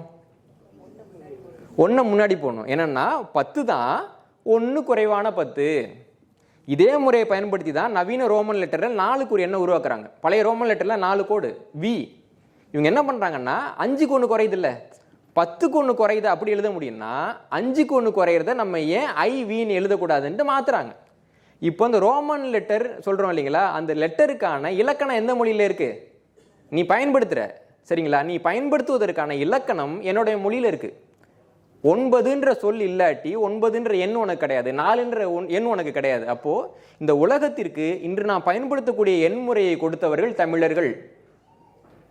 தமிழர்கள் எவ்வளவு பெரிய கண்டுபிடிப்புன்னு பாருங்க. இது வந்து நான் முதல் ஆளாக சொல்லலை, எனக்கு முன்பாக பாவேந்தர் பாரதிதாசன் சொல்லியிருக்கிறார், எனக்கு முன்பாக மு வரதராஜன் அவர்கள் சொல்லியிருக்கிறாரு. நான் 2018 என்னோட நூலில் எழுதுறேன். அந்த நூலுக்கு சிறந்த நூலுக்கான தமிழ்நாடு அரசாங்க விருது கிடைச்சது. ஆனா நான் வந்து தமிழ்நாடு அரசாங்கத்தில் திருப்பி கேட்கறது என்னன்னா, இந்த முறையை வந்து தமிழர் எண்முறைன்னு சொல்லுங்க. ஏன்னா தமிழ்நாட்டில் என்ன சொல்றாங்கன்னா, இந்த ஒவ்வொன்றுக்கு ஒரு பேர் இருக்கு, ரோமன் லெட்டர்னு சொல்றோம் நம்ம. அப்ப நம்ம ஊர்ல பயன்படுத்த எண்முறைக்கு தமிழ் லெட்டர்னு பேர் சொல்லணும்ல, சொல்ல மாட்டாங்க. அது பேர் அரபிக் லெட்டர். அரபு நாட்டில் அதுக்கு என்ன பேரு? அதுக்கு பேர் அரபிக் ஹிந்து லெட்டர். ஏன்னா இந்தியாவிலிருந்து வரக்கூடிய எல்லா பொருளையும் அவன் ஹிந்துன்னு தான் சொல்லுவான். புரியுதா உங்களுக்கு? இந்தியாவிலேருந்து வருதுங்க, இந்தியாவில் நம்ம வாள் தயாரிக்கிறோம், அரேபியாவுக்கு போகுது, அந்த வாளுக்கு என்ன பேரு? ஹிந்துவாணி பேர் வைக்கிறான். ஹிந்துலேருந்து வந்தது அப்படின்றான். உப்பு பயன்படுத்துறோம்ல வீட்டில், பாறையிலேருந்து கிடைக்கிற உப்புக்கு என்ன பேரு? இந்துப்பு. விட்டாவங்க என்ன சொல்லுவாங்கன்னா கோவில் எடுக்கிறாங்கன்றவானுங்க. இங்கே ஒரு பேர், ஒரு தற்கொலை கூட்டம் ஒன்று இருக்குது, இந்துனாலே கோயில் மதம் வழிபாடு கிடையாது. இந்துன்னா அவங்க காலகட்டத்தில் இந்து குஷ்ணு ஒரு மலை இருந்தது, இந்திய பெருங்கடல்னு ஒரு கடல் இருந்தது. இது ரெண்டுக்கும் இடைப்பட்ட பகுதி இருக்கு இல்லைங்களா, சிந்து சார்ந்த பகுதி. இந்த பகுதியில் எது கிடைச்சாலும் அவங்களுக்கு இந்துன்னு பேர். இந்த பகுதியிலேருந்து எது போனாலும் இந்துன்னு தான் பேர் வைப்பாங்க. நிறைய பொருளுக்கு அந்த மாதிரி பேர் வச்சிருக்காங்க. அந்த வகையில் அவங்க என்ன பண்ணுறாங்கன்னா இதுக்கு பேர் வச்சாங்க. அவங்க சொல்கிறாங்க இது பேர் இந்து நம்பர்ன்றான். இந்தியாவிலேருந்து அந்த நம்பர்னு அரபிக்காரன் சொல்கிறான். நம்ம குழந்தைகிட்ட நம்ம போய் என்ன சொல்கிறோம்? இது வந்து அரபிக் நம்பரில் எழுது. நான் என்ன கேட்குறேங்க, அரபு மொழி எப்படி இருக்குன்னு நம்ம எல்லாருக்குமே தெரியும் இல்லைங்களா? நம்ம இப்படி எழுதுவோம்ல, அரபிக் எப்படி எழுதுவாங்க? இப்போ நீங்கள் 10 எப்படி எழுதுறீங்க சொல்லுங்க. அப்போ அவங்க தான் கண்டுபிடிச்சாங்கன்னா 10 நம்ம இப்படி இல்லை எழுதிக்கிட்டு இருப்போம். எவ்வளோ பெரிய அயோக்கியத்தனம் பாருங்க. அப்போ இந்த எண்முறையை முதலாக இந்த உலகுக்கு கொடுத்தவங்க, இன்னைக்கு இருக்கிற எண்முறை வித்தியாசமானதெல்லாம் இருந்தது. இன்றைக்கு உலகம் முழுக்க பயன்படுத்தப்படக்கூடிய இந்த எண்முறையை முதலாக கொடுத்தவர்கள் தமிழர்கள். இந்த எண்முறையை எதுக்கு கண்டுபிடிச்சாங்க? நமக்கெல்லாம் எத்தனை எண் தேவை? 1 2 3 4 5, ஒரு 10 வரைக்கும் தெரிஞ்சிருந்துச்சுனாலே சமாளிச்சிடலாம் இல்லைங்களா? கணக்கு ஒன்றும் அவ்வளோலாம் நமக்கு தேவையில்லை. ஒரு 100 1000 வரைக்கும் கணக்கு போட தெரியும். 1000க்கு மேலே நம்ம எத்தனை தடவை கணக்கு போட்டிருக்கோம்? அப்போ என்ன தொகையை சுருக்கிறோம். ஒரு 10 லட்சம்னா அதை 1 பில்லியன்றோம், ஒன்றுக்கு கொண்டு வந்துடுறோம்ல. புரியுதா உங்களுக்கு? ஒரு அளவுக்கு மேலே போச்சுன்னா சுருங்கின எண்ணுக்கு கொண்டு வந்துடும். ஆனால் விரிவான கணிதம் வந்து எதுக்கு தேவை? எதுக்கு இவ்வளவு எண்கள் தேவை? இதை நம்ம எதுக்கு கண்டுபிடிச்சோம்? ஒரு சிக்கல் நான் சொல்கிறேன். இப்போ இந்த உலகத்தில் நவீன கருவி எதுவுமே இல்லை. உங்களுக்கு வந்து மரத்தில் வந்துட்டு பழம் பழுக்கும், அதான் சாப்பாடு இல்லைங்களா? இல்லாட்டி நீங்கள் வந்து விதைச்சி அறுவடை பண்ணணும், அதுதான் சாப்பாடு. இப்போ நீங்கள் வந்துட்டு மரத்துலேருந்து பழம் பழுக்கணும்னா எந்த சீசனில் பழுக்கும்? வசந்த காலத்தில் பழுக்கும். பெரும்பாலான பழங்கள் அப்போ தான் பழுக்கும் இல்லைங்களா? இல்லை நீங்கள் வந்து அறுவடை பண்ணுறீங்க அப்படின்னா பட்டம்னு சொல்லுவாங்க. எந்த பட்டத்தில் எதை விதைக்கிறது, எப்போ அறுவடை பண்ணுறது, இது உங்களுக்கு தெரியணும். இது 2 தெரிஞ்சால் நீங்கள் வாழ்ந்துடலாம். இப்போ என்ன பண்ணுறதுன்னா, நீங்கள் வந்து கணக்கு போடுறீங்க, ஒரு வருஷத்துக்கு வந்துட்டு இவ்வளவு காலம் இருக்குன்னு கணக்கு போட்டு ஒரு விஷயத்தை பண்ணுறப்போ அடுத்த வருஷம் அது அதே மாதிரி நடக்க மாட்டேங்குது, தள்ளி போகுது. அப்போ நீங்கள் போட்டிருந்த கணக்கு உங்கள் கண்ணு முன்னாடியே தப்பாக போகுது. நீங்கள் வந்துட்டு நாளைக்கு பண்ணணும்னு நினைக்கிற ஒரு செயல் அன்றைக்கி நடக்கலை. இப்போ வந்து நீங்கள் காலண்டரில் கெர்போட்ட தினம்னு ஒரு வரி படிச்சிருக்கீங்களா? கெர்போட்ட தினம்னா என்ன அர்த்தம்? மழை பெய்கிற நாள். மேல் நோக்கு நாள்னா? கீழ் நோக்கு நாள்னா? கர்ப்போட்ட தினம் அப்படின்னா கர்ப்ப ஓட்ட தினம், எப்போ அறுவடை, எப்போ நம்ம விதைக்கணுன்ற நாள். மேல் நோக்கு நாள்னா பூமிக்கு மேலே விளையக்கூடிய பயிர்களை வந்து எப்போ விதைக்கணுன்ற நாள். கீழ் நோக்கு நாள்னா பூமிக்கு கீழே இருக்கக்கூடிய பயிரை என்னைக்கு விளைக்கணுன்ற நாள். ஒரு காலண்டர் இருக்கு நமக்கு, அதை வச்சு தான் இன்னைக்கு விவசாயம் நடக்குது. ஒரு காலத்தில் அந்த காலண்டர் நம்ம கிட்டக்க இல்லை. இப்போ மனிதருக்கு என்ன பிரச்சனைன்னா, ஆண்டு எப்போ பிறக்குதுன்னு தெரிஞ்சிச்சுனா தான் ஆண்டு பிறந்ததுலேருந்து இத்தனையாவது நாளில் நான் வந்துட்டு அறுவடை பண்ணலாம், இத்தனையாவது நாளில் நான் வந்து விழா கொண்டாடலாம், இத்தனையாவது நாளில் நான் வந்துட்டு என்னுடைய சேமிப்பெல்லாம் எடுத்து வச்சுக்கலான்ட்டு தெரியும். அப்போ இந்த ஆண்டுன்ற ஒன்று உங்களுக்கு தெரியலைன்னா உங்களால் எதையுமே பண்ண முடியாது, திட்டமிடவே முடியாது, நீ வாழவே முடியாது. இங்கிலாந்துன்னு ஒரு நாடு இருக்குல்ல, ஸ்டோன் ஹெஞ்ச்னு ஒரு பெரிய கட்டுமானம் உருவாக்கியிருக்காங்க, பார்த்துருக்கீங்களா? படம்லாம் பார்த்துருக்கீங்களா? ஸ்டோன் ஹெஞ்சோட படம். ஆள் உயரத்துக்கு பெரிய பெரிய கல்லெல்லாம் அடுக்கி வச்சிருப்பாங்க. அந்த ஸ்டோன் ஹெஞ்சை கட்டி முடிக்கிறதுக்கு எவ்வளவு ஆண்டு ஆயிருக்குன்னு நினைக்கிறீங்க? 1300 ஆண்டு. 1300 ஆண்டு ஒரு முழு நாகரிகமே இதுக்கு உழைச்சிச்சு இந்த ஸ்டோன் ஹெஞ்சை கட்டணும்ட்டு. அப்படி கட்டி அவங்க அதில் என்ன பண்ணாங்க? இந்தியா வந்துட்டு வெயில் இருக்க நாடு, நமக்கு சூரியன் நல்லா பார்க்க முடியுது இல்லைங்களா இந்தியாவில் இருக்கிறப்போ. இப்போ நீங்கள் வந்துட்டு இங்கே வந்துட்டீங்க, இப்போ ஊரில் நீங்கள் இருக்கிறப்போ மணி எத்தனைன்னா அப்படி மேலே பார்த்து சூரியன் வந்து உச்சிக்கு வந்துட்டுப்பா மதியானமாக இருக்கும், இப்போ தான் விடியுதுப்பா காலையில் மறைய போகுதுப்பான்னு சொல்கிறோம் இல்லைங்களா. இங்கே உங்களால் அந்த மாதிரி சொல்ல முடியுதா? முடியலை. இதே நீங்கள் இங்கிலாந்துக்கு போனீங்கன்னா சொல்ல முடியுமா? இங்கிலாந்தில் சூரியனை பார்க்குறது கடினம், அவங்க நிலவை மட்டும்தான் பார்ப்பாங்க. அப்போ இங்கிலாந்து மக்கள் என்ன பண்ணுறாங்கன்னா நிலவை அடிப்படையாக வச்சு ஒரு காலண்டர் உருவாக்குறாங்க. அப்போ அந்த நிலவு கண்ணுக்கு தெரியாது, நீ டக்குன்னு வரும் போகும். அப்போ என்ன பண்ணுவாங்கன்னா அந்த நிலவு ஏற்படுத்தக்கூடிய நிழல் இருக்குல்ல, அந்த நிழல் எங்கே விழுதுன்றதை வச்சுட்டு சண்டையில் மாதிரி ஒரு மூண்டையில் உருவாக்குறாங்க.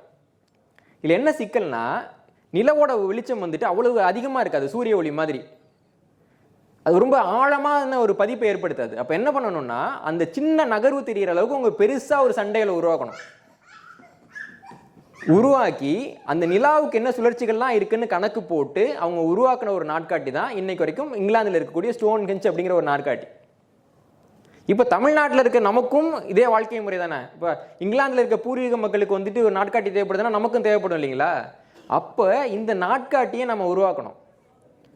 முதல்ல உருவாக்கின நாட்காட்டி பார்த்தீங்கன்னா உலகம் முழுக்க அந்த நாட்காட்டியில் மொத்தம் 13 மாதம். இப்போ வந்து இந்தியாவில் வந்துட்டு ஃபோனுக்கு வந்து ரீசார்ஜ் பண்ணுறாங்க, எத்தனை நாளைக்கு வரும்ன்றீங்க? ஒரு மாதம்னா 28 நாள் தான் வரும். ஒரு மாதத்துக்கு நம்ம இன்னைக்கு எத்தனை நாள்னு சொல்கிறோம்? 30 நாள்னு சொல்கிறோம். ஒரு மாதத்துக்கு உண்மையில் எத்தனை நாள்? உண்மையில் 28 நாள் தான். மந்த்னு சொல்கிறோம் இல்லைங்களா, மந்தோட வேர்ச்சொல் என்ன? மந்தோட வேர்ச்சொல் மூன், மூன்த், அதுதான் அதனுடைய வேர்ச்சொல் இல்லைங்களா.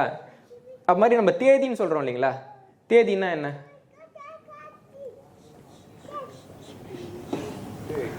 நிலா தேஞ்சு வளருது இல்லைங்களா, அதான் தேதி.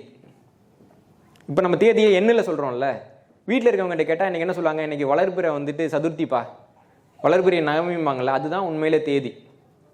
முதல்ல நம்ம உருவாக்கின நாட்காட்டி எப்படி இருந்துச்சுன்னா, அந்த நிலவு இருக்குல்ல, அது வந்துட்டு அதனுடைய முழு சுழற்சி இருக்கும். அந்த நிலவு வந்துட்டு ஒரு நாள் பௌர்ணமி, ஒரு நாள் அமாவாசை, நடுவில் வந்துட்டு முதல் பிறவிலேருந்து போயிட்டு திருப்பி தேஞ்சு வளரும். இந்த சுழற்சியை வச்சு தான் முதல் நாட்காட்டியை உருவாக்குனாங்க உலகம் முழுக்க. அப்படி பார்த்தீங்கன்னா ஒரு மாதத்துக்கு 28 நாள், 13 மாதம் இருக்கக்கூடியது ஒரு ஆண்டு அப்படின்னு உருவாக்குனாங்க. இப்படி பண்ணுறப்போ 365 கால் நாளை அவங்களால சரியாக கொண்டு வர முடியல. அடுத்து என்ன பண்ணாங்கன்னா சூரியனை அடிப்படையாக கொண்டு அந்த நாட்காட்டியை மாற்றுறாங்க. ஏன்னா சூரியனை அடிப்படையாக வைக்கிறப்ப தான் அவங்க 365 கால் நாளுங்கிறத அவங்களால கனெக்ட் பண்ண முடியுது. ரெண்டாவது வரக்கூடிய நாட்காட்டி தான் வந்துட்டு சூரிய நாட்காட்டி. இந்த சூரிய நாட்காட்டியில் சூரியனையும் சந்திரனையும் ஒன்றா சேர்க்கக்கூடிய ஒரு அம்சம் என்னன்னா பௌர்ணமிங்கிற ஒரு நாள். இங்கே சூரியன், இங்கே நிலவு, இங்கே பூமி, இங்கே நிலவு, 3 நேர்கோட்டில் வர நாளுக்கு என்ன பேர்? அதுதான் பௌர்ணமி இல்லைங்களா, அறிவியல் ரீதியாக பார்க்குறப்போ. அப்போ என்னன்னா சூரியன் வந்துட்டு நம்ம எல்லாரும் ஒரு விஷயம் சொல்லுவாங்க, உங்களுக்கு வந்து இந்த ராசியில் புதன் இருக்காரு, இந்த ராசியில் சுக்கிரன் இருக்காரு சொல்கிறாங்க இல்லைங்களா. அப்போ என்னன்னா ஒவ்வொரு கோளுக்கும் ஒரு நகர்வு இருக்குது, இதுக்கெல்லாம் ஒரு மேப் போட்டு உட்காந்து இதுக்கு ஒரு கணிதத்தை உருவாக்கி தான் நம்ம வந்துட்டு ஆண்டு கணக்கை உருவாக்கணும். அப்படி அந்த ஆண்டு கணக்கை நம்ம உறுதி பண்ணி நம்ம உருவாக்கின ஆண்டு கணக்கு தான் முதல்ல இருக்கக்கூடிய இந்த சூரிய ஆண்டு முறை அப்படின்றது. இந்த ஆண்டு முறை வந்து 3வது அந்த ஆண்டு முறை. இந்த சூரிய ஆண்டு முறைக்குள்ள தமிழர்கள் எப்போ முதலாக கால் வைத்தாங்கன்னா கிமு 3102 வருஷம் சித்திரை மாதம் 1ஆம் தேதி கால் வச்சாங்க. ஆங்கிலத்தில் சொல்லணும்னா BC 3102 February 18. இந்த நாளை எப்படி நல்ல பிரைசஸாக சொல்ல முடியுது அப்படின்னா அன்னைக்கு தான் கிருஷ்ணர் இறந்து போறாரு. நான் என்னோட குறிப்பு கிடையாது, மகாபாரதத்தில் இருக்கிற குறிப்பு. நிறைய பேர் அதை பற்றி இப்போ ஒரு படம் வந்துருந்ததில்ல கல்கின்னு சொல்லிட்டு, அந்த நூல்லையும் அந்த கணக்கு அவங்க சொல்லுவாங்க, இப்படின்னு சொல்லுவாங்க. இதுதான் இதில் இருக்கக்கூடிய கணக்கு. இப்போ எல்லாருக்கும் ஒரு கேள்வி வரலாம், இப்போ தமிழர்களுக்கு வந்து தொடராண்டே இல்லைன்னு சொல்கிறாங்கல்ல, இப்போ தமிழர்களுக்கு ஆண்டே இல்லை, அதனால தான் நாங்கள் வந்துட்டு திருவள்ளுவர் ஆண்டுன்னு ஒன்று உருவாக்கணும், இது நம்மக்கிட்ட சொல்லிக்கிட்டே இருக்காங்கல்ல. தமிழர்களுக்கு ஆண்டே இல்லை அப்படின்றது உண்மைன்னு பார்த்தீங்கன்னா ஆரியப்பட்டர் கேள்விப்பட்டிருக்கீங்களா? நமக்கு என்னன்னு சொல்கிறாங்க, அவர் தான் பூஜ்ஜியத்தை கண்டுபிடிச்சாரு. ஆரியப்பட்டரோட காலம் என்ன? கிபி 4ஆம் நூற்றாண்டு. நமக்கு சங்க இலக்கியம் எழுதப்பட்ட காலம் என்ன? கிபி 3ஆம் நூற்றாண்டுக்கு முன்னாடி. நம்ம சங்க இலக்கியத்தில் சுழியம் இருக்கா இல்லையா, பால் இருக்கா இல்லையா? இருக்கு. அப்புறம் எப்படி ஆரியப்பட்டர் கண்டுபிடிச்சாரு? ஆரியப்பட்டர் தமிழ்நாட்டில் வந்து கணிதத்தை நூலாக எழுதுறப்போ அவர் தமிழ்நாட்டில் இருக்கிறதுனால தமிழ்நாட்டு முறைப்படி முதலாக சுழியத்தை பயன்படுத்தினார். அதை வச்சு என்ன சொல்லிட்டாங்கன்னா ஆரியப்பட்டர் தான் முதல்ல சுழியத்தை கண்டுபிடிச்சாங்கன்றார். அந்த ஆரியப்பட்டர் எழுதின நூலுக்கு பேர் ஆரியபட்டியம். அந்த நூலை அவர் எந்த ஆண்டு எழுதி முடிச்சார்? ஆரியப்பட்டர் வந்து அவரே எழுதியிருக்கிறாரு, நான் வந்து இந்த நூலை என்னுடைய 23வது வயதில், அதாவது 3600வது கலியாண்டில் எழுதி முடித்தேன் அப்படின்றது ஆரியப்பட்டர் கிபி 4வது நூற்றாண்டில் எழுதின ஸ்டேட்மெண்ட். தமிழ்நாட்டிலேருந்து எழுதுறாரு. அது போக இப்போ ஆண்டு முறைன்னு ஒன்று வச்சுருக்கோம்ல, எல்லா முறையும் ஆண்டு ஒரே மாதிரி இருக்காது. இப்போ லீப் இயரில் என்ன ஆகும்? ஒரு நாள் கூட போகும் இல்லைங்களா? சில வருஷம் என்ன ஆகும்னா ஒரு மாதமே ஒரு ஆண்டில் கூட போகும். அந்த மாதத்துக்கு அதிக மாதம் அப்படின்னு பேர். இல்லை நாட்டில் ஏதாவது பிரச்சனை வருது அப்படின்னா அந்த நாட்கள் கூட போகும். ஒரு சின்ன ஒரு கேள்வி கேட்குறேன். கிமு 46வது ஆண்டில் எத்தனை நாள்? யாராவது கெஸ் பண்ணுங்க, எத்தனை நாள் இருந்தது? அதில் பார்த்தீங்கன்னா அப்போ வந்து சீசர் வந்து காலண்டரை இறுதிப்படுத்தாத காரணத்தினால மொத்தம் 445 நாள் அந்த ஆண்டில் மட்டும் இருந்தது. அப்போ வந்துட்டு ஒரு ஆண்டு முறையை நம்ம கணக்கு போடலாம். அந்த ஆண்டு முறையில் எத்தனை நாள் இருந்தது அப்படின்னா நமக்கு தெரியாது. ஏன்னா ஒரு ஆண்டில் பார்த்தீங்கன்னா ஒரு நாள் கூட இருக்கும், ஒரு ஆண்டில் பார்த்தீங்கன்னா ஒரு மாதம் கூட இருக்கும், இந்த மாதிரி இருக்கும். இப்போ நான் சொன்ன ஆண்டில் 2 மாதம் கூட இருந்தது. இப்போது நமக்கு வந்துட்டு ஆயின்னு ஒரு அரச மரபு இருந்துச்சு. ஆய் அப்படின்னு ஒரு ஆய் அண்டிரன்ற பேர் கேள்விப்பட்டிருக்கீங்களா? ஆயின்றது ஒரு அரச மரபோட பேர். அந்த அரச மரபை சேர்ந்த கருந்தடக்கன் அப்படிங்கிறவர் ஒரு செப்பேட் வந்து எழுதியிருக்கிறாரு. அந்த செப்பேட்டில் அவர் வந்துட்டு களி ஆண்டா சொல்லலை, கலியாண்டில் நாள் கணக்கு சொல்கிறாரு. இந்த சம்பவம் என்னைக்கு நடந்ததுன்னா ஸ்வஸ்தி ஸ்ரீ கலிக கோட்டு நன்னாள் 14,049,087 சென்ற நாள் அப்படிங்கிறாரு. இதை வந்து எண்ணில் சொல்லணும் அப்படின்னா 14,49,087வது நாள். இயரில் சொல்லலை, இத்தனை ஆண்டுலன்னு சொல்லலை. கலியாண்டு பிறந்து 14,49,087வது நாளில் இது நடந்ததுன்றாரு. இது நடந்த ஆண்டு வந்து கலியாண்டில் பார்த்தீங்கன்னா களி 3967வது ஆண்டு ஆடி மாதம் 15ஆம் தேதி. அதை இன்னைக்கு இருக்கிற ஆண்டு முறையில் சொல்லணும்னா கிபி 865வது ஆண்டு. இந்த உலகத்தில் வேற எந்த காலண்டர் சிஸ்டத்துலையும் மொத்தம் எத்தனை நாள் போச்சுன்ற கணக்கு கிடையாது. எத்தனை வருஷம்னு கணக்கு சொல்றாங்கல்ல, எத்தனை நாள் போச்சு யார்கிட்ட கணக்கு இருக்கா? தமிழர்களிடம் இருக்கின்றது. இந்த கலியாண்டு முறையில் இன்னைக்கு நமக்கு பிறந்திருக்கிற ஆண்டு எத்தனையாவது ஆண்டுன்னு நினைக்கிறீங்க? 5127வது கலியாண்டு இன்னைக்கு நடந்துகிட்டு இருக்கு. இந்த சித்திரையில் பிறந்த கலியாண்டு இருக்கு இல்லைங்களா, அது 5127வது கலியாண்டு.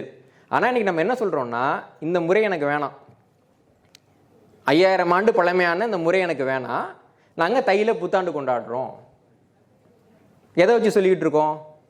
1921வது ஆண்டில் மறைமலையடிகள் தலைமையில் 500 தமிழர்கள் ஒன்றா சேர்ந்து தையே புத்தாண்டுன்னு அறிவிச்சாங்க. நான் கேள்வி கேட்டேன், எல்லாம் சரிங்க, 1921வது ஆண்டில் எந்த மாதம் எத்தனை நாள்? சம்பவம்னா ஏதாவது ஒரு நாளில் நடக்கணும்ல, பிப்ரவரி 30 நடக்கும்? பதில் இல்லை. எந்த நாளில் நடந்தது தெரியாது, யாருக்கும் தெரியாது. அப்போது ஒரு சம்பவம் நடந்ததுன்றாங்க, எந்த நாளில் நடந்ததுன்னே தெரியாமல் தமிழ்நாட்டு மக்கள் நம்பிக்கொண்டிருக்கிறார்கள். இது 1வது பிரச்சனை. 2வது என்னன்னா, அது இந்த அறிவிப்பு வந்து 2008வது ஆண்டில் கலைஞர் கருணாநிதி அவர்கள் பண்ணார். தை தான் இனிமேல் புத்தாண்டு அப்படின்ற ஒரு அறிவிப்பு அவர் பண்ணார். 2012வது ஆண்டில் ஜெயலலிதா அவர்கள் தமிழ்நாடு சட்டமன்றத்தில் அந்த அறிவிப்பை ரத்து பண்ணாங்க. ரத்து பண்ணிவிட்டு அவங்க அந்த சட்டமன்றத்தில் பேசுகிறப்ப என்ன சொன்னாங்கன்னா, 1921வது ஆண்டில் தமிழறிஞர்கள் இது போல ஒன்றாக கூடினார்கள் என்பதற்கு எந்த சான்றும் இல்லை, அதனால் நான் ரத்து பண்ணுறேன்னு சொன்னாங்க. இப்போது நீங்கள் வந்து ஒரு கருத்து அந்த மாதிரி சொல்கிறீங்க, இன்னொருத்தவங்க வந்து ரத்து பண்ணுறாங்கன்னா நீங்கள் பதிலுக்கு என்ன சொல்லுவீங்க? 1921 நடந்தது, என்கிட்ட சான்று இருக்குது, இந்த சான்று இன்னைக்கு வரைக்கும் கொடுக்கல. 2013 கலைஞர் கருணாநிதி வந்து ஒரு கடிதத்தில் எழுதுறாரு, அது எந்த ஆண்டு நடந்தது என்பதா முக்கியம், நடந்ததா இல்லையா என்பதுதான் முக்கியம். சரி, எப்போ நடந்தது? இப்போ ஒரு விஷயம் நடக்குது, நான் ஒரு உதாரணம் கேட்குறேன். சூரியன் உதிக்கும் திசை என்ன? கிழக்கு. நியாயம். இப்போ உங்களுக்கு கிழக்குன்னு தெரியலன்னா என்ன சொல்லுவீங்கன்னா, கிழக்காக இருக்கலாம், மேற்காக இருக்கலாம், தெற்காக இருக்கலாம், வடக்காக இருக்கலாம், சூரியன் உதிக்காமலும் இருக்கலாம் இல்லைங்களா? இந்த இந்த அறிஞர்கள் ஒன்றாக கூடின நாள் என்னன்றதை பற்றி திராவிட இயக்கத்தை சேர்ந்த நிறைய பேர் நிறைய நூல்கள் எழுதியிருக்கிறாங்க. அதில் கருணாநிதி வந்து முதல்ல சொன்னது 1921, அதுக்கு பின்னாடி சொன்னது 1935, அதுக்கு பின்னாடி சொன்னது 1937 நவம்பர், அதுக்கு பின்னாடி சொன்னது 1937 டிசம்பர், அதுக்கு பின்னாடி சொன்னது 1939, அதுக்கு பின்னாடி சொன்னது 1971. மொத்தமும் போய், மொத்தமும் ஆதாரம் இல்லாத போய். ஒரு நடக்காத ஒரு சம்பவத்தை 7 வெவ்வேறு ஆதாரங்களை வச்சு எப்படிங்க 7 இருக்கும்? இப்போ வந்து உங்களோட இன்சியல் என்னன்னு கேட்குறேன். அது ஏவா இருக்கலாம், பியா இருக்கலாம், சியா இருக்கலாம். எப்படி நடக்கும் கேட்டால் பகுத்தறிவும்பாங்க. அது நடக்கவே இல்லை. அப்போ நான் எனக்கு என்ன சந்தேகம் வருதுன்னா, நடக்காத ஒரு சம்பவம் தையில் வந்துட்டு புத்தாண்டுக்கு அறிஞர்கள்லாம் கூடி சொல்லலை, யார் சொன்னாங்கன்னு எனக்கு ஒரு கேள்வி வருது. நான் எடுத்து ஆய்வு செய்ய போகிறேன். இப்போ மதுரையை சேர்ந்தவங்க இங்கே யாராவது இருக்கீங்களா? யாராவது அந்த கை தூக்குங்க. இருக்கீங்க இல்லைங்களா? மதுரையில் வந்து இப்போ சித்திரை விழா நடந்துச்சு இல்லைங்களா? திருக்கல்யாணம் நடந்துச்சா? பொதுவாக இங்கே எல்லாமே கோயிலுக்கு போகிறவங்க இருக்கிறீங்க. சிவன் பார்வதி திருக்கல்யாணம் எந்த மாதத்துக்கு நடக்கும்?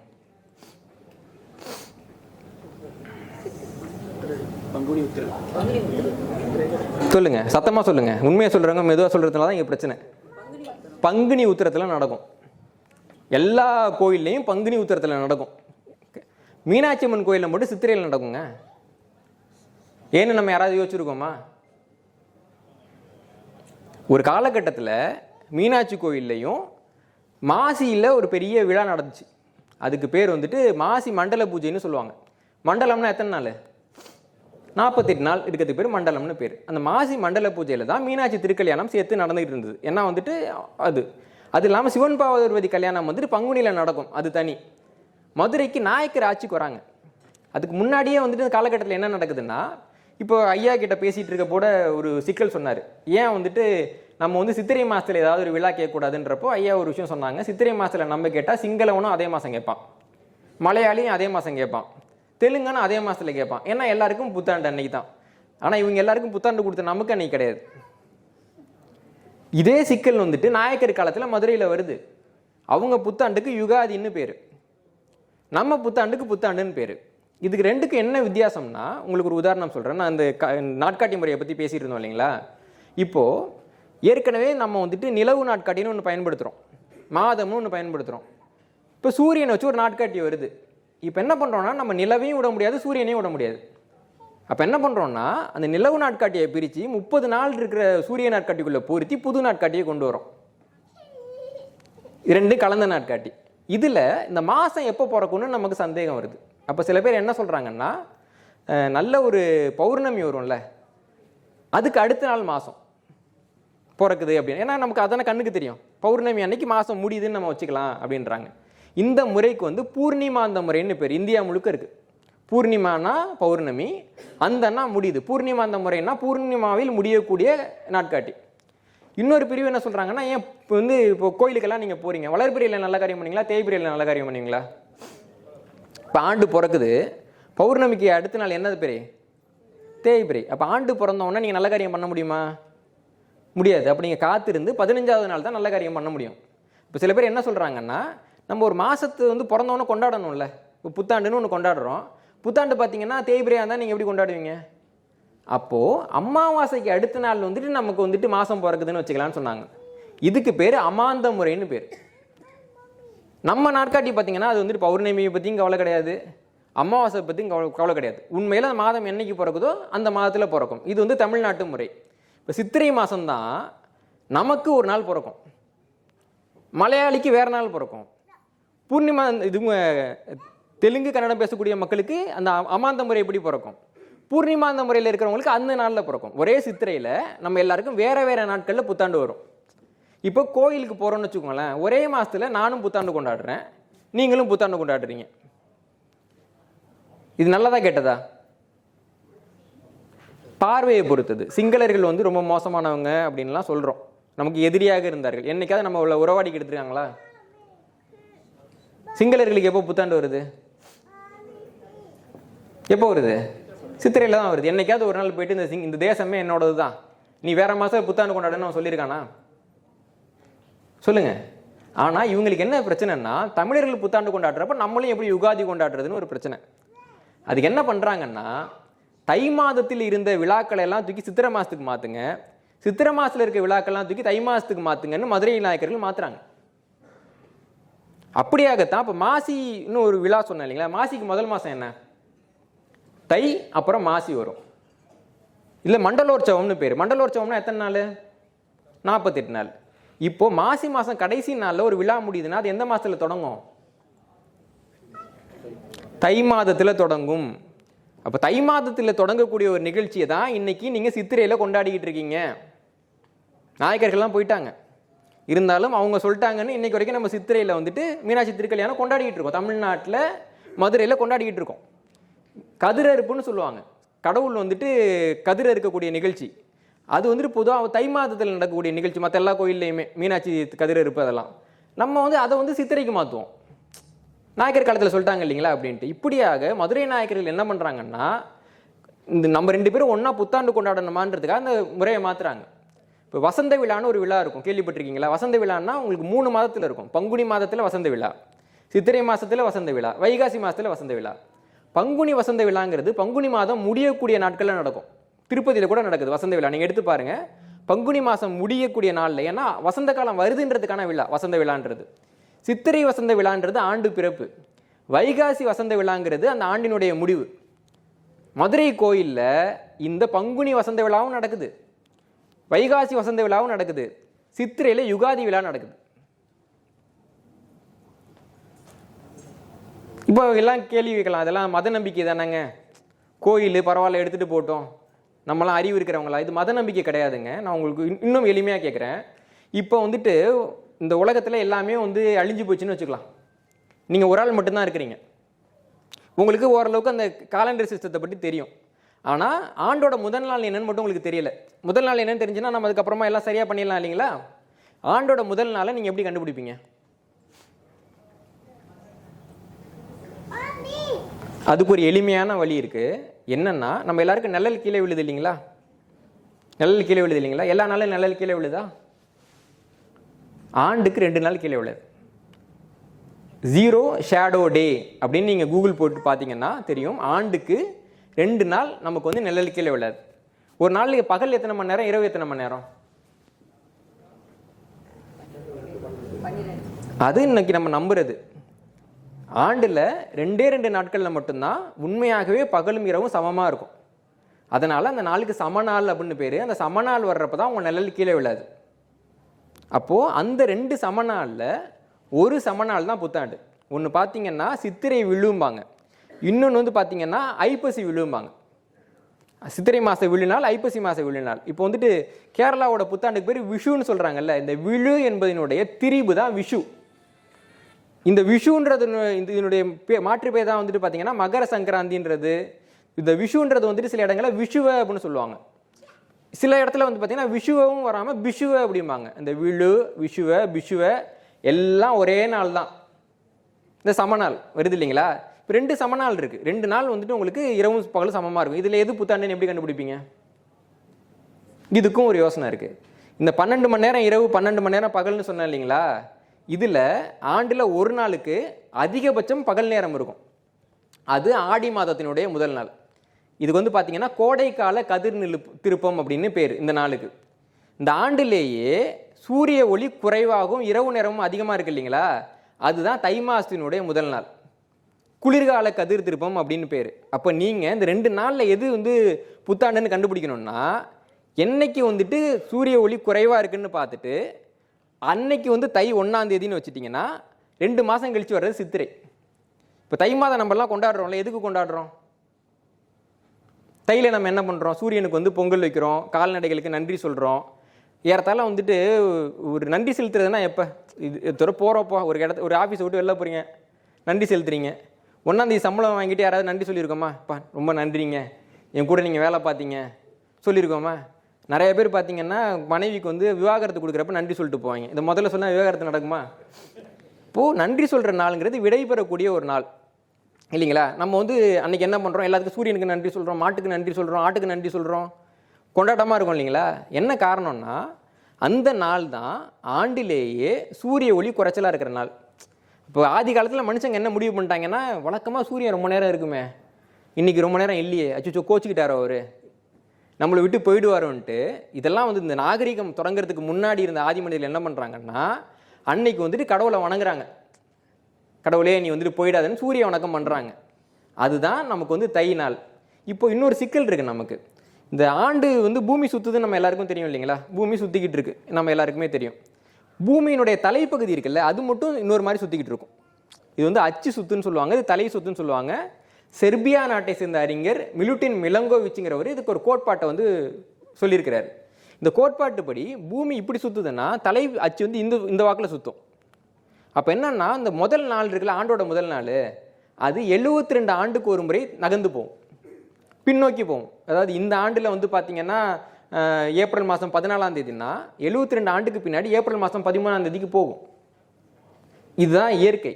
அப்போ என்னன்னா, அந்த ஒரு நாள் தள்ளி போகுது இல்லை, இந்த ஒரு நாள் தள்ளி போகிறப்ப எப்படி அதை சரி பண்ணுறது? நான் சித்திரை 1ஆம் தேதி கொண்டாடணும்ல. அப்போ தமிழில் பார்த்தீங்கன்னா நாட்காட்டியில் 2 விதமான மாதம் இருக்குது. ஒரு மாதத்தில் நாட்களை மாற்றலாம், இன்னொரு மாதத்தில் நாட்களை மாற்ற முடியாது. சித்திரையில நீங்கள் நாளை மாற்ற முடியாது, ஆனால் நீங்கள் தையில் நாளை மாற்றலாம். அப்போ என்ன பண்ணுறாங்கன்னா, தை மாதத்தில் பார்க்குறாங்க தை 1ஆம் தேதி என்னைக்கு பிறக்குதுன்ட்டு. அதில் மாறுபாடு இருந்துச்சுன்னா அப்போ சித்திரை தள்ளி போகும்லன்ட்டு தையில் ஒரு நாளை கூட சேர்த்துட்டு சித்திரையை சரியான நாளில் கொண்டாடுறாங்க. அப்போது சித்திரை என்றைக்கு பிறக்குது அப்படின்னு கண்டுபிடிக்கிறதுக்கு நாம் பயன்படுத்தின நாளான தை மரபு மாதமா? அப்போது அதை வச்சு நம்ம எந்த சித்திரையை கண்டுபிடிச்சோமோ அது என்ன மாதம்? இது முழுக்க கணிதம், இது முழுக்க வானியல் இல்லைங்களா? நம்ம புரிஞ்சிக்க வேண்டிய ஒரு செய்தி என்னன்னா, நமக்கு மதங்கள் எல்லாம் தோன்றுவதற்கு முன்பாக, நாகரிகம் எல்லாம் தோன்றுவதற்கு முன்பாக வானியல் இருந்துச்சு.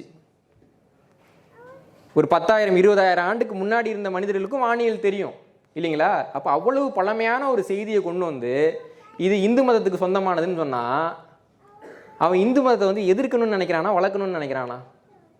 நான் இன்னொரு சந்தேகம் கேட்குறேங்க, இந்து மதம்னா என்ன? எல்லாத்துக்கும் ஒரு வரையறை இருக்கும்ல இல்லைங்களா?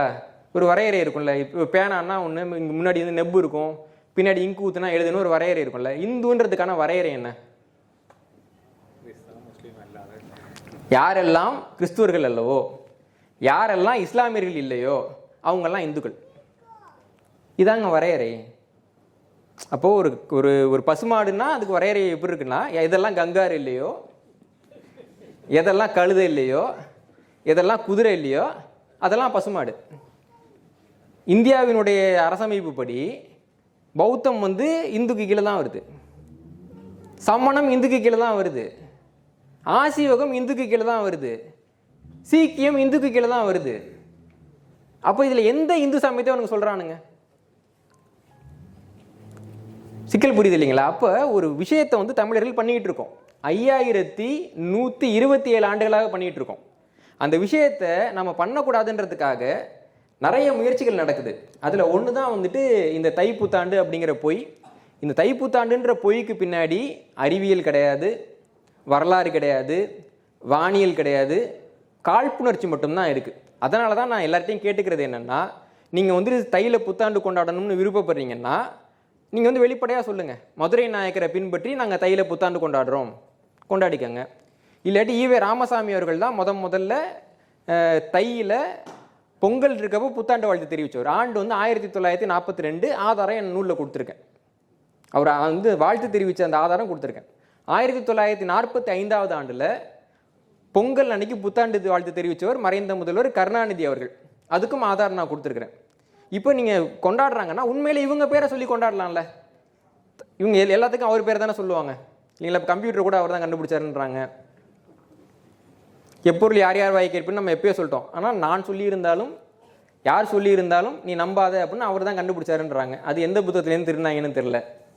எதா இருந்தாலும் புத்தர் சொன்னது, இந்த பைபிளில் இருக்க வசனத்தெல்லாம் எடுத்து பெரியார் சொன்னாருன்னு சொல்லக்கூடியவர்கள், அந்த பெரியார் தான் பொங்கல் அன்னைக்கு முதன்முறையாக புத்தாண்டு வாழ்த்து சொன்னார்னு ஏன் சொல்ல மாட்டேன்றாங்க? பெருமையாக சொல்ல வேண்டியது தானே. நீங்கள் தானே வந்து அதுக்கு பின்பாக பார்த்தீங்கன்னா நிறைய கொடுமைகள் நடந்திருக்கு. எல்லாத்தையும் நான் எளிமையாக ஒரு கேள்வி கேட்குறேன், தமிழ் முறைப்படி நம்ம எல்லாருக்கும் எப்போ பிறந்த நாள் வரும்? இப்போ கோயிலுக்கு போகிறீங்க, உங்கள் பிறந்த நாள் என்னன்னு கேட்குறாங்கன்னு வச்சுக்கோங்களேன், என்ன நாள் சொல்லுவீங்க? ஒரு ராசி ஒரு நட்சத்திரம் சொல்லுவோம் இல்லைங்களா? இப்போ நாயன்மார்களுக்கெல்லாம் பிறந்தநாள் கொண்டாடுறோம்ல, எப்படி கொண்டாடுறோம்? நட்சத்திரம் வச்சு தான் கொண்டாடுறோம் இல்லைங்களா?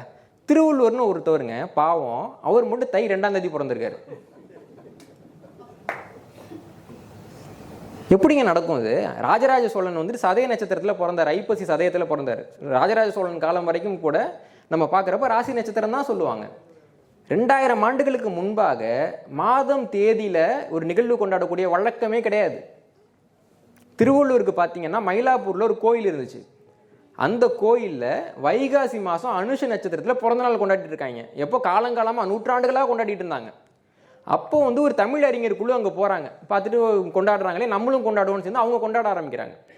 இப்படியாக 1927க்கு பின்னாடி வைகாசி மாதம் அனுஷ நட்சத்திரத்தில் திருவள்ளுவருக்கு பிறந்தநாள் கொண்டாடுற ஒரு முறை இருக்குது. இது வந்துக்கிட்டே இருக்கிறப்போ 1962ஆம் ஆண்டில் ஒரு அறிஞர் கேள்வி கேட்குறாரு. என்னென்னா, நீங்கள் நட்சத்திரப்படி வச்சிங்கன்னா ஒவ்வொரு வருஷமும் நாள் மாறி வருது, அதனால் சரியாக வச்சு எங்களால் கொண்டாட முடியல. அதனால் திருவள்ளுவருக்கு வந்து ஏதாவது குறிப்பிட்ட நாளில் பிறந்தாருன்னு அரசாங்கம் அறிவிக்கணும்ட்டு 1962ஆம் ஆண்டில் ஒரு அறிஞர் கேட்குறாரு. அவர் கேட்டதுனால காங்கிரஸ் அரசாங்கம் என்ன பண்ணுறாங்கன்னா, ஜூன் 2ஆம் தேதி, அதே வைகாசி மாதம், அதே வைகாசி மாதத்தில் ஜூன் 2ஆம் தேதி திருவள்ளுவருக்கு பிறந்த நாள்னு அறிவிக்கிறாங்க. இப்படி கேட்ட அந்த அறிஞருடைய பெயர் அறிஞர் அண்ணாதுரை. அண்ணாதுரை கேட்டார். அண்ணாதுரை கேட்டதுனால அது வந்துட்டு ஜூன் மாதம் 2ஆம் தேதின்னு மாற்றப்பட்டது. அதே அண்ணாதுரை ஆட்சிக்கு வந்து 1968ஆம் ஆண்டுலேயும் ஜூன் மாதத்தில் தான் திருவள்ளுவர் பிறந்தநாள் கொண்டாடப்பட்டது. அதற்கு பின்னாடி கருணாநிதி ஆட்சிக்கு வர்றாரு. வந்து 2008ஆம் ஆண்டில் அவர் என்ன பண்ணுறாருன்னா, தை மாதம் 2ஆம் தேதியில் வந்து திருவள்ளுவருக்கு பிறந்த நாள் அறிஞர்கள்லாம் என்கிட்ட சொன்னாங்க அப்படின்னு சொன்னார். அதற்கு எந்த ஆதாரமும் கொடுக்கல. அப்போது ஈவே ராமசாமி அவர்கள் செஞ்சது முதல் நகர்த்துது, 2வது நகர்த்தினவர் வந்துட்டு அண்ணாதுரை, 3ஆவதாக நகர்த்தினவர் வந்துட்டு கலைஞர் கருணாநிதி. இதில் அந்த தமிழறிஞர்கள்லாம் எங்கேருந்து வந்தாங்க? இன்னொன்று சொல்கிறேன், 1935ஆம் ஆண்டில் ஒரு கூட்டம் நடந்ததுன்னு சொன்னோம் இல்லைங்களா? அந்த கூட்டம் எப்போ நடந்ததுன்னா வைகாசி அனுஷத்தில் நடந்தது. கூட்டம் எதுக்கு தெரியுமா நடந்தது? திருவள்ளுவர் பிறந்த நாளுக்கு நடந்தது. வைகாசி மாதத்தில் தான் திருவள்ளுவர் பிறந்த நாளை கொண்டாடணும்னு 500 அறிஞர்கள் ஒன்றாக கூடி திருவள்ளுவர் பிறந்த நாளை கொண்டாடினாங்க. இவங்க என்ன பண்ணிட்டாங்கன்னா, அந்த அறிஞர் பேர் அந்த விழா எல்லாத்தையும் எடுத்துக்கிட்டு அவங்கெல்லாம் தைக்கு சொன்னாங்கன்னு சொல்லி இவங்களே ஒரு கதையை சொல்லிட்டாங்க. இதுக்கு வந்து ஆதாரம் ரொம்பலாம் தேட வேணாம். நீங்கள் கூகுளுக்கு போயிட்டு திருவள்ளுவர் நினைவு மலர் அப்படின்னு போட்டிங்கன்னா 1935ஆம் ஆண்டில் நினைவு மலர் வருது. நடந்த முழு நிகழ்ச்சி, அந்த நிகழ்ச்சியில் யார் யார் பேசுனாங்க, அவங்கெல்லாம் என்னைக்கு கொண்டாட சொன்னாங்கன்ற முழு விவரம் இன்னைக்கு வரைக்கும் கிடைக்குது. ஆனால் அவங்க என்ன சொல்லிட்டாங்கன்னா, இல்லை அறிஞர்கள்லாம் ஒன்றாக கூடி தைன்னு தான் சொன்னாங்க. யார்கிட்ட சொன்னாங்க? இல்லைங்களா? அப்போது இது போல் பல குளறுபடிகளை செய்து தான் செய்யப்பட்டிருக்கு. சில பேர் கேட்கலாம், நம்ம வந்துட்டு எதுக்குங்க தையையும் புத்தாண்டாக கொண்டாடிக்கலாம், சித்திரையும் புத்தாண்டும் கொண்டாடிக்கலாம் அப்படின்ட்டு. இந்த உலகத்தில் வேறு யாருக்காவது 2 புத்தாண்டு இருக்கா? ஏதாவது ஒரு இனம் 2 நாள் புத்தாண்டு கொண்டாடி பார்த்துருக்கீங்களா? இந்தியாவில் இவ்வளோ மாநிலம் இருக்கு, ஏதாவது ஒரு மாநிலத்தில் 2 மாநில நாள் கொண்டாடி பார்த்துருக்கீங்களா? தமிழ்நாட்டில் மட்டும்தான். வேற எந்த மாநிலமாவது திராவிடங்கிறத ஒரு இனத்தமாக ஒத்துக்கிட்டு பார்த்துருக்கீங்களா? மலையாளி மட்டும்தான், கன்னடா மட்டும்தான், தெலுங்கு மட்டும்தான். தமிழை வந்து தமிழன் அல்லது திராவிடன், ஆண்டு பிறப்பு சித்திரை அல்லது தை. மாநில நாள் என்ன? இவர் வந்து பேர் வச்ச நாள் ஒரு மாநில நாள், மாநிலம் பிரிஞ்சது இன்னொரு மாநில நாள். எங்கேயாவது இந்த அவமானம் நடக்குமா? அப்போ தொடர்ச்சியாக இது வந்து ஒரு பெரிய அவமானம். வந்து என்ன சொன்னாலும் இவன் கேட்டுக்கிறான் அப்படின்ற ஒரு எண்ணத்தில் அவர்கள் சொல்லக்கூடிய பொய்களாகத்தான் அது இருக்குது. அதனால் யாராவது தைப்புத்தாண்டு கொண்டாடுறாங்கன்னா அது திராவிட புத்தாண்டுன்னு சொல்லிட்டு நிம்மதியாக கொண்டாடிக்கட்டும். மாறாக மறைமலையடிகள் சொன்னார், அப்புறம் வந்துட்டு இந்த அறிஞர்கள்லாம் ஒன்றாக கூடி சொன்னாங்க அப்படின்லாம் தயவு செஞ்சு கதை சொல்லாதீங்க. அது அவங்க சொன்ன கதையோட மோசமாக இருக்குது. இப்போ இந்த நூல் வந்து நான் எழுதுறதுக்கு முதல் காரணம் என்னென்னா, நான் வானியல் ரீதியாக அதை என்னால் விளக்க முடியும். நான் என்ன தான் வானியல் ரீதியாக விளக்கினாலும் முதல் கேள்வி என்ன வரும்னா, 500 தமிழறிஞர்கள் ஒன்றா சேர்ந்து சொல்லிட்டாங்க, அதை நீ எப்படி மறுக்கிற? எல்லாரும் கேட்குறாங்க. ஈவே ராமசாமி அவர்கள் தமிழர்கள் பற்றி என்னென்னலாம் பேசினார்ன்ற தொகுப்பு இருக்குது. திருவள்ளுவரை என்ன சொன்னார், திருக்குறளை என்ன சொன்னார், சிலப்பதிகாரத்தை என்ன சொன்னார், தொல்காப்பியனை ஆரிய அடிவருடின்னு எப்படி சொன்னாருன்னு குறிப்பு இருக்குது. இந்த ஈவே ராமசாமி அவர்களும் அவங்களை சார்ந்தவங்களும் ஏதாவது ஒரு நாளில் இவங்களை பற்றி நல்லா பேசி பார்த்துருக்கீங்களா? 364 நாளும் தமிழர்களை திட்டிட்டு தை மாதம் பிறந்தோன்னு பாராட்டுவாங்க. என்ன சொல்ல வர்றாங்கன்னா, இவங்க யாரையும் நாங்கள் மதிக்க மாட்டோம், ஆனால் அவங்க சொல்லிட்டாங்கன்னு நாங்கள் சொல்லுவோம், அதை நம்பி நீங்கள் அதை ஏற்றுக்குங்க. உங்களுக்கு சிக்கல் புரியுது இல்லைங்களா? அப்போது தை மாதத்தில் வந்து புத்தாண்டு கொண்டாடுவது என்பது இதுவரைக்கும் தமிழினம் கண்ட மோசடிகள்லாம் ரொம்ப பெருசு. அது வந்துட்டு உலகத்தினுடைய மிகப்பெரிய ஈமுக்கொழி. அதனால் அன்னைக்கு புத்தாண்டு கொண்டாடுறது அப்படின்றத வந்துட்டு ஒரு இனப்பெருமையாகவோ நமக்கான நாளாகவோ பார்க்க வேணாம். தை மாதத்தில் மற்ற நிகழ்வு கொண்டாடுங்க. ஏன்னா தை மாதமும் நம்மளுடைய மாதம் தான், வானியல் ரீதியான ஒரு மாதம். அதில் வந்துட்டு குளிர்கால கதிர் திருப்பம்ன்ற ஒரு வானியத்தில் வந்து நாட்காட்டியை பார்க்காம நம்ம கண்டுபிடிக்கக்கூடிய 4 நாட்களில் ஒன்று அந்த மாதத்தில் இருக்குது இல்லைங்களா? நமக்கு இன்னும் பார்த்தா தை நீராடுதல்னு ஒரு வழக்கம் இருக்குது சங்க காலகட்டத்தில். தை மாதத்தில் குளங்களில் வந்து நீராடி பெண்கள் வந்து கும்பிடக்கூடிய வழக்கம் இருந்திருக்குது. மார்கழி நோம்புன்னு சொல்லுவாங்க இல்லைங்களா? மார்கழி நோம்புன்றதும் தை நீராடல்ங்கிறதும் ஒரே விழா தான். இன்னைக்கு வரைக்கும் அது தொடர்ந்துகிட்டு இருக்கு, எல்லாத்துலேயும் தொடர்ந்துகிட்டு இருக்கு. அப்போது அதை ஒரு விழாவாக வைக்கிறது, 30 நாளும் கொண்டாடுறதுன்றது ஏற்புடையது. ஆனால் அதை புத்தாண்டுன்னு மட்டும் தயவு செஞ்சு சொல்லாதீங்க. ஏன்னா நமக்கு ஒரு புத்தாண்டு இருக்குது, அது 5127 ஆண்டுகளாக இருக்குது. அந்த புத்தாண்டு தான் இந்தியாவில் இருக்கக்கூடிய அனைத்து புத்தாண்டுகள்லேயும் பழசு, எல்லா புத்தாண்டுலேயும் பழசு. அப்போ அவ்வளவு பழமையான புத்தாண்டை கொண்டு போயிட்டு ஆரியர்களை கூப்பிட்டு ஏன்பா இதுதான் உன் புத்தாண்டாமே வச்சுக்கன்னு கொடுக்கறது வந்துட்டு அறிவுடைய செயலாகாது. தமிழர்கள் அதை செய்யக்கூடாது. இதுக்கு அடுத்து கேள்வி நேரம் இருக்குது, கேள்வி இருக்கிறவங்க கேட்கலாம். நன்றி.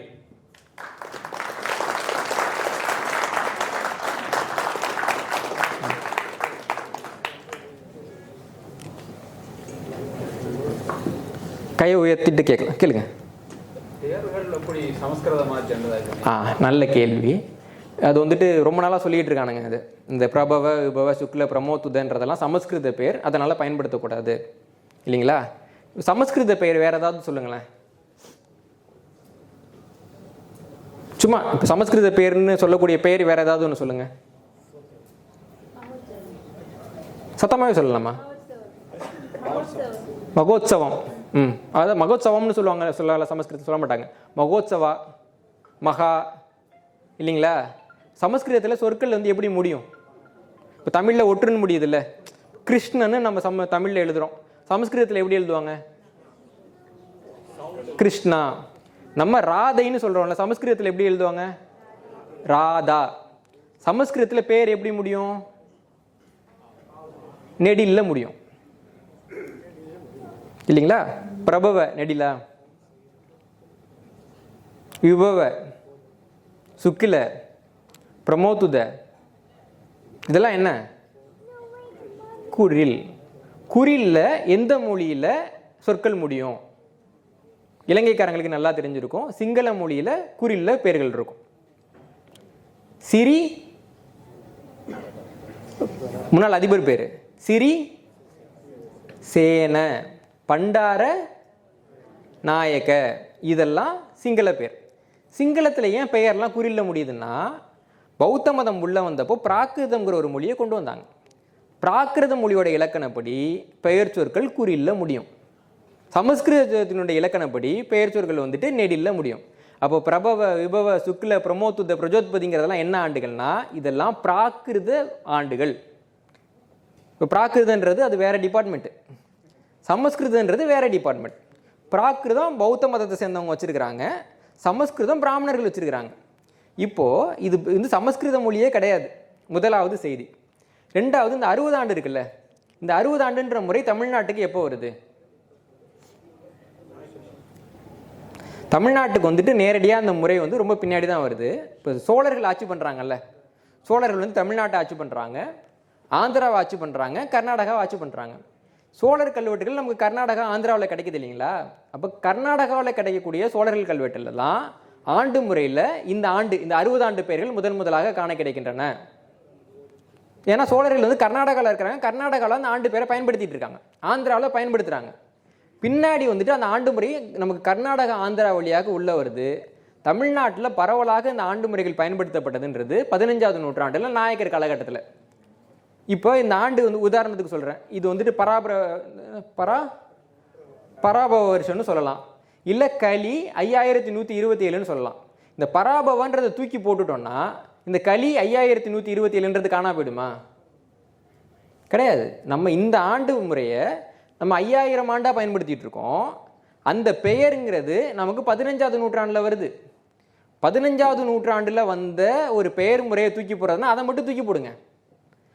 அதை தூக்கி போடுறதுக்கு பதிலாக நமக்கு வந்து 5000 ஆண்டுகால ஒரு முறையை எப்படி நம்ம தூக்கி போடுறது? உங்களுக்கு சிக்கல் புரியுது இல்லைங்களா? அப்போது இந்த முறையை வைத்து நாம் இயங்கவில்லை, இந்த முறை நமது முறையும் இல்லை, இந்த முறையினுடைய பெயரும் இந்த பெயர் கிடையாது, இதை தூக்கி போட்டாலும் எனக்கு நஷ்டம் கிடையாது.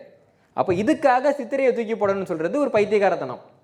இன்னொன்று என்ன சொல்கிறாங்கன்னா, இந்த 60 ஆண்டு பெயரும் வந்து ஆபாச கதையினால் வந்தது. இந்த நாரதர் கிருஷ்ணர் கதைன்னு சொல்லுவாங்க. இந்த நாரதர் கிருஷ்ணர் கதை மகாபாரதத்தில் இருக்கா? அண்ணல் அம்பேத்கர் மகாபாரதம் பற்றி ஆய்வு பண்ணிட்டு சொல்கிறாரு, மகாபாரதத்தினுடைய பழைய பிரதிகள் இதுலேயும் நாரதரே இல்லை. அப்போ அம்பேத்கர் சங்கியுமாங்களா? நாரதர் இல்லை. அப்போ இந்த நாரதர் கிருஷ்ணர் கதைங்கிறது எப்போ எழுதப்படுதுன்னா 16வது நூற்றாண்டில் எழுதப்படுது. 16வது நூற்றாண்டில் தான் நாரதர் வந்து உள்ளே கொண்டு வந்து அந்த கதையை எழுதப்படுது. இந்த நாரதர் கிருஷ்ணர் கதை தமிழ்நாட்டுக்கு எப்போ வருது? 1931வது ஆண்டில் சிங்காரவேலு முதலியாருங்கிறவர் அபிதான சிந்தாமணின்னு ஒரு நூலை தொகுக்கிறார். அந்த அபிதான சிந்தாமணியில் வந்து எப்படின்னா ஒரு அகராதி மாதிரியான ஒரு நூல். அந்த நூல் முதல் பிரதி வர்றப்ப 1931 முதல் பிரதி வர்றப்ப இந்த கதை கிடையாது. அவர் இறந்த பின்னாடி அவரோட பையன் இந்த நூலை இன்னும் கொஞ்சம் நல்லா செழுமைப்படுத்தணுன்ட்டு மற்ற எல்லாருக்கிட்டையும் கதைகள்லாம் வாங்கி அதை அபிதான சிந்தாமணியில் வைக்கிறாரு 1934வது ஆண்டில். அந்த 34வது ஆண்டில் வச்ச பின்னாடி தான் நமக்கு இந்த கதை வந்துட்டு முதலாக வருது. இந்த 34, 36 தான் அந்த கதை உள்ளே வருது. 37வது ஆண்டில் திராவிட இயக்கத்தை எதிர்க்க ஆரம்பிச்சிட்டாங்க. அபிதான சிந்தாமணின்றது இவ்வளோ பெரிய டிக்ஷனரிங்க, அதில் இப்படி ஒரு கதை இருக்குன்றதை எப்படி கண்டுபிடிச்சாங்கன்னே தெரில. அதை வச்சுட்டு என்ன சொல்கிறாங்கன்னா 1934 இந்த கதையை எழுதிட்டாங்க, அதனால் அந்த கதையில் என்ன ஆண்டு பிறந்துச்சு. நல்லா புரிஞ்சுக்கோங்க, இந்த ஆண்டுக்கெல்லாம் வந்துட்டு அம்மாவாக இருந்த இந்த கதை 16ஆம் நூற்றாண்டில் பிறந்தது. இந்த ஆண்டு எப்போ பிறந்துச்சு? 5ஆம் நூற்றாண்டில் பிறந்துச்சு. பாருங்க, 5ஆம் நூற்றாண்டில் பிறந்த ஒரு ஆண்டு முறையை காமிச்சு அது 16ஆம் நூற்றாண்டை சேர்ந்த கதைக்கு தான் பிறந்ததுன்னு சொல்லி நம்மளும் நம்பிக்கிட்டு இருக்கோம் இல்லைங்களா? அப்போ இந்த ஆண்டு முறைக்கும் அந்த கதைக்கும் சம்மந்தம் கிடையாது, அந்த ஆண்டு முறைக்கும் நமக்கும் சம்மந்தம் கிடையாது. அதனால் அந்த ஆண்டு முறைக்காக ஆண்டை தூக்கி போடணுன்றது வந்துட்டு ஒரு சரியான வாதம் இல்லை. இப்போ நமக்கு பக்கத்தில் ஆந்திரான்னு ஒரு ஸ்டேட் இருக்கு இல்லைங்களா, அங்கேயும் இப்போ புத்தாண்டு பிறந்துச்சுல்ல. ஸ்டாலின் வாழ்த்துலாம் தெரிவிச்சாரு, யுகாதி நல்வாழ்த்துக்கள்ட்டு. அங்கே எந்த ஆண்டு பிறந்துச்சு? பகுத்தறிவு ஆண்டுன்னு எதாவது பிறந்துச்சா, இல்லை பெரியார் ஆண்டு பிறந்துச்சா? அதே பராபவ ஆண்டு தாங்க. எந்த மாதத்தில் பிறந்துச்சு? நம்ம சித்திரையுமோ அவங்க சைத்திரம்பாங்க, அங்கே சித்திரையில் தான் பிறந்துச்சு. அதனால் பகுத்தறிவுக்கு ஒன்றும் பாதிப்பு இல்லையே, சொல்லுங்க. அப்போ ஆந்திராவில் பிறக்கலாம், பராபவ ஆண்டு சித்திரையில் பிறக்கலாம். கர்நாடகாவில் பராபவ ஆண்டு வந்து சித்திரையில் பிறக்கலாம். அப்போல்லாம் இவங்க பகுத்தறிவு பாதிக்கப்படாது. தமிழ்நாட்டிலேயே பிறக்கக்கூடாது. ஏன்னா ஆந்திராக்காரங்களும் கர்நாடகாக்காரங்களும் சித்திரையில் புத்தாண்டு கொண்டாட வேண்டும் என்பதற்காகத்தான் இங்கே தை புத்தாண்டுன்றது தடுக்கப்படுது. தொடர்ச்சியாக என்ன சொல்கிறாங்க, தமிழ்நாட்டில் ஏதாவது ஒரு திட்டத்துக்கு பேர் எழுதுகிறப்போ வாவு சிதம்பரனார் போடுறாங்களா, முத்துராமலிங்கம் சாலை போடுறாங்கல்ல, ஏன்னா ஜாதி ஒழிப்பு. அதே அரசாங்கம் ஒரு மகளிர் உதவி திட்டத்தை கொண்டு வந்தாங்க, அதுக்கு பேர் முத்துலட்சுமி ரெட்டி மகளிர் உதவி திட்டம். ஒரு விருது அறிவிச்சாங்க, அந்த விருதுக்கு பேர் நாராயணசாமி நாயுடு விவசாய விருது. ஒரு பாலம் கட்டினாங்க, அந்த பாலத்துக்கு என்ன பேர்? ஜிடி நாயுடு மேம்பாலம். அப்போ இதெல்லாம் என்ன பிஹெச்டியா? ஆந்திரா யூனிவர்சிட்டியில் கொடுத்தாங்களா? அதெல்லாம் இதை பற்றி விளக்கம் கேட்டப்போ என்ன சொல்கிறாங்கன்னா, அவர் வாழ்ந்த காலகட்டத்தில் அவர் பேரே நாயுடு தாங்க. அப்போ வந்துட்டு நம்மளுடைய வாவு சிதம்பரம் பிள்ளை போன வருஷம் தான் வாழ்ந்தாரா? ரெண்டு பேரும் ஒரே காலம் தானே. அப்போ என்னன்னா, திராவிடம் வந்துட்டு தமிழ்நாட்டில் தமிழர்கள் வந்து ஜாதியை பயன்படுத்தக்கூடாதுன்னு சொல்ல, அதே நேரத்தில் தெலுங்கர்கள் ஜாதியை பயன்படுத்த வேண்டும். தமிழர்கள் வந்து சித்திரையில் புத்தாண்டு கொண்டாடக்கூடாது, தெலுங்கர்கள் புத்தாண்டை சித்திரையில் தான் கொண்டாட வேணும்னா என்ன கதை அது இல்லைங்களா? அப்போது அவங்க சொல்கிறத பார்க்காதீங்க, செய்கிறத பாருங்கள். அவங்க இனத்துக்கு நல்லது செய்கிறாங்க இல்லைங்களா, நமக்கு செய்யாட்டி கூட நமக்கு செஞ்சதான் நினச்சி நம்ம அதை பின்பற்றுறோம், அவ்வளோதான். வேற என்ன பண்ணுறது? நமக்கு நம்முடைய வாக்காளர்களுக்கு இருக்க அறிவுக்கு நம்ம அதை தான் பண்ண முடியும். வேற ஏதாவது கேள்வி இருக்குங்களா?